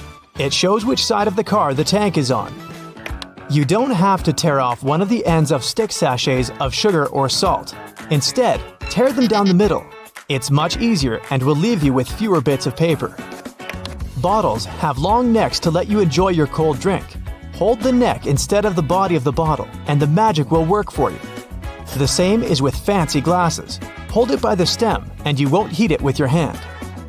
Doorknobs are often made of brass, bronze, or some other copper alloys to protect you from harmful bacteria. These materials have the superpower of getting rid of germs on their own within a couple of hours. You can use metal loops on the sides of a grocery cart to organize your space smarter. Hang your jacket or a bag of delicate items like eggs or bread on the loop, and voila! Your jacket won't get wrinkled and the eggs won't get squished. Twist your pop can tab around and use the hole on the other end to put a straw through it. The special oval-shaped compartment under the flap of the Tic Tac container is there to make it easier to extract one little mint at a time. Your earphones have holes in the bottoms to let air circulate up and down through the speakers. It improves sound quality and gives you better low frequencies, making the bass sound deeper. The black lines on the basketball are there to make the game easier to play. They're actually grooves helping you handle the ball. Control is crucially important for players that need to move around the court while bouncing the ball. The black lines give you a better grip of the ball. They also let you easily steer it in any direction once it's in your hand. You wouldn't be able to do it with a smooth basketball. The microwave door seems completely black when you aren't using it, but as soon as you turn it on, you can see through it. It doesn't have black glass in it, but a special mesh against regular glass. It keeps all the microwave energy inside safely. Don't throw away silica gel you find in bags, shoes, and many other new things you buy. This gel absorbs excess moisture. A few packets can save your shoes after a walk in the rain. Bath foam has an important function in addition to its delicious smell. It helps regulate the water temperature and keeps it nicely warm for longer. It only works for acrylic bathtubs though. Metal ones lose heat quickly anyway. Thanks to the metal tip with a small dot on the end of a measuring tape, you can hang it on a nail or a screw to use it without anyone's help. If the tip has a row of sharp points around the edge, you can use that side to leave marks without a pencil. The 57 etched into the neck of a glass ketchup bottle is there to make your life easier. It shows you the best spot to tap to get the sauce out of the bottle. Just turn the bottle at an angle and hit exactly on that point to get it flowing. The little sharp point on an ointment tube cap will help you easily open the foil layer most tubes are sealed with. If you put together all the UK coins from a penny to the 50-pence piece together with their backs, you'll see the royal coat of arms. Back in the day, when coins were made of real gold and silver, people used to shave off pieces from the side to melt them into a new coin. To stop this, coin minters started using a pattern with ridges on its edges. This way, you could easily tell if someone tampered with the coin. That's why nickels and pennies still have smooth edges, and dimes and quarters come with ridges. The half belt you see on many trench and pea coats was originally invented for men in the military. They had oversized jackets that were also used as blankets. The half belt helped them gather the extra material and hold it so they could walk normally. The tiny bumps on the F and J keys on your keyboard are there to help you find the right key without even looking down. You're supposed to place your index fingers of both hands on them when you start blind typing. The little dot between the camera and the flash on the back of your iPhone is the third microphone used for noise cancellation during a conversation and better sound quality during video recording. The cap of your detergent can help you figure out exactly how much of it you need. Pay attention to the marker on it. If it's not that obvious, study the instructions. It'll let you know how to measure the detergent. Converse shoes were originally designed for basketball players. The 2 extra holes on the side near the bottom were added to them to fit any basketball player's foot. Thanks to them, sportsmen were able to customize the fit and keep the laces in place. Paper margins were invented to prevent important information from being eaten by rats. The critters would normally chew books and papers on the edges, so people stopped writing close to them. The dimples on the surface of the golf ball increase its lift and reduce air resistance. It helps the ball go further. These dimples don't have to be spherical. They can be of any shape. Consult a specialist when choosing a ball to get the best performance. The red side of the eraser rubs the pencil particles out of the paper. The blue side is stiffer and scrubs off a thin layer from the paper itself. That's why it's for tougher grades of paper, no matter if you're trying to get rid of pen or pencil. When your utility knife is getting dull, use the removable part on the end of the handle to snap off the dull piece of the blade. You'll get a new sharp one. A pen cap has a small hole in the top in case you accidentally swallow it. Thanks to it, your airway won't be blocked. A regular can opener is a handier alternative to scissors. Run it along the edge of some packaging and enjoy never struggling to open anything again. If you want to create easily removable temporary staples, rotate the stapler base and the pins will be bent outward. A lid on a paper or plastic to-go cup makes an excellent coaster. It's exactly the right size to fit the bottom of the cup. The lid's lips also catch dripping condensation from cold drinks. You can use your nail polish to make a protective seal or stick some things together. It will do the trick thanks to its adhesive and waterproofing abilities. Your suit jacket most likely comes with an extra pocket on the right side. This is a ticket pocket that was originally invented to store coins for people on horseback to pay toll booths without having to open their jackets. Later, it was used to hold train tickets and passes. The pocket on the left chest was used to store handkerchiefs and keep them clean. The two zips for one section of your bag are there to safeguard it from pickpockets. If you put a small lock between the two zippers, no one will be able to open your backpack without you knowing. The crown of the Statue of Liberty has 7 points, one for each continent of the world. The Lady Liberty wasn't always green. It was made from copper and iron of shiny brown color when it first arrived in America from France. Over the years, the copper started to oxidize, and the statue became green as we know it today. The statue was initially supposed to serve as a lighthouse for ships sailing under the New York harbor. It was used for this purpose for 16 years, but the light wasn't bright enough. There was an idea to cover it in gold to make it brighter. That idea didn't go through with Congress. The tiny holes in the bottoms of locks are there to let the excess water drain out easily on rainy days to avoid corrosion.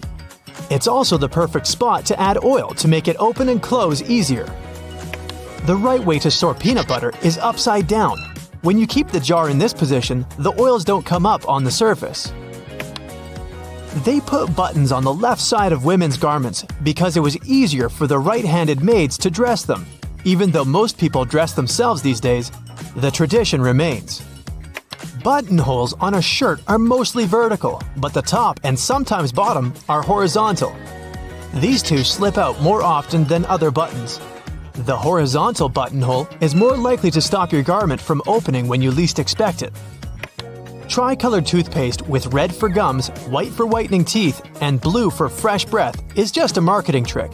Any soil-colored toothpaste has all the same components. They're just mixed up. The curves on a bobby pin aren't there to make it look fancier. The true purpose for that zigzag is to grip the pin into place. It holds the underlying bulk of hair way better than the smooth side. So, the right way to wear those pins is wavy side down. Your Chinese food container can easily transform into a plate. You just have to open it up. The best part is you don't have to clean it afterwards. If your box of chocolates comes with a little dent in between the holes, the easiest way to take the candy out is to push the dent. The chocolates around it will instantly pop out. You can learn when your bread was baked by the colorful plastic tag on its bag. They add blue tags on Monday, Tuesday is green tag day, Thursday, red, Friday, white, and on Saturday, you can buy fresh bread with a yellow tag. Most pants have creases running down the front due to historical reasons. When it was really expensive to transport goods, they tried to squeeze in as many pairs as possible. Folded pants got heavily pressed to take less space. They couldn't get rid of creases later and made them something fashionable. The hole in the elevator doors the size of a dime is a keyhole. If you get stuck inside, an operator can insert a special key in this hole to open the doors manually. They use the same tool when an elevator needs routine maintenance. The hole in the middle of a donut isn't there for an easier grip. It makes mass baking easier, with all donuts being evenly cooked all the way through. At first, you could only find diamond slits on backpacks if they were traveler bags. Their only purpose was to carry ropes. Now, such slits are on pretty much every backpack. You can use them to carry a bottle of water, an umbrella, or a pair of sneakers. For those cases, when you buy a yogurt but you don't have a spoon with you, use the foil lid instead. Twist it to the shape of a spoon and you're good. There are magnetic locks on fuel hoses at gas stations. They can help you out if you decide to drive away with the gas nozzle still attached to the car. In this case, the lock detaches the hose automatically. There's a theory explaining the true purpose of pom-poms on clothing. French sailors used to hit their heads against the cabins of their boats when out at sea. They invented pom-poms to soften the bump. The little rubber bumps in the grooves of your tire tread are there to remind you it's time to change your tires. When the edges of your tread are even with the bumps, it's a sign to hit the tire shop. If the edge is above that of the bump, you're good to keep going for a while. The hole in a lollipop stick isn't a bonus whistle, like many people think. It's designed to save you from choking if it gets stuck in your throat. The tab on the bottom of your rearview mirror can save you from blinding caused by a car behind you.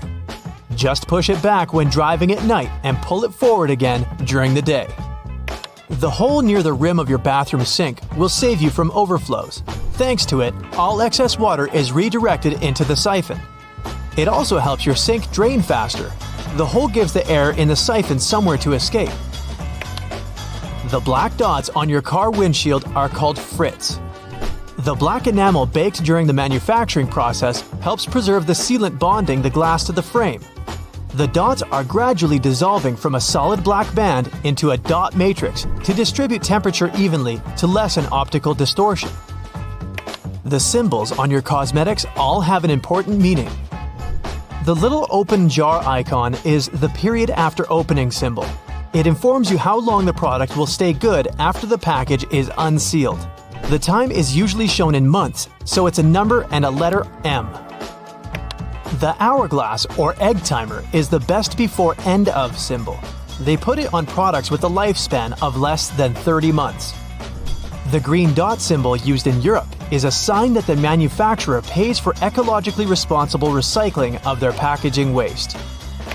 Before you use a plunger on a clogged kitchen sink or toilet, make sure you've got the right tool. If it has a standard bowl-shaped rubber head, it's perfect for flat surfaces, such as a sink or a tub. The one designed for toilet pipes has a narrower head. Pre-rinsing dishes before a dishwasher doesn't always help the cleaning process. Special sensors inside modern dishwashers can tell how dirty your plates are. They send a controlled jet of water to wash all that stuff off. All you really have to do is remove solid food from your plates and stack them properly. Your vegetable peeler can also help you shave off thin slices of onion. It will save you a bunch of time, stress, and tears. You can also use the peeler for slicing cheese. Little buttons on your jeans are called rivets. They were originally invented to prevent the seams from ripping. In the past, jeans were go-to clothing mostly for miners and other workers. That's why they had to be extra durable. The tradition of using rivets still lives even though jeans are often just a fashion item now. Wooden coat hangers aren't just made from any wood.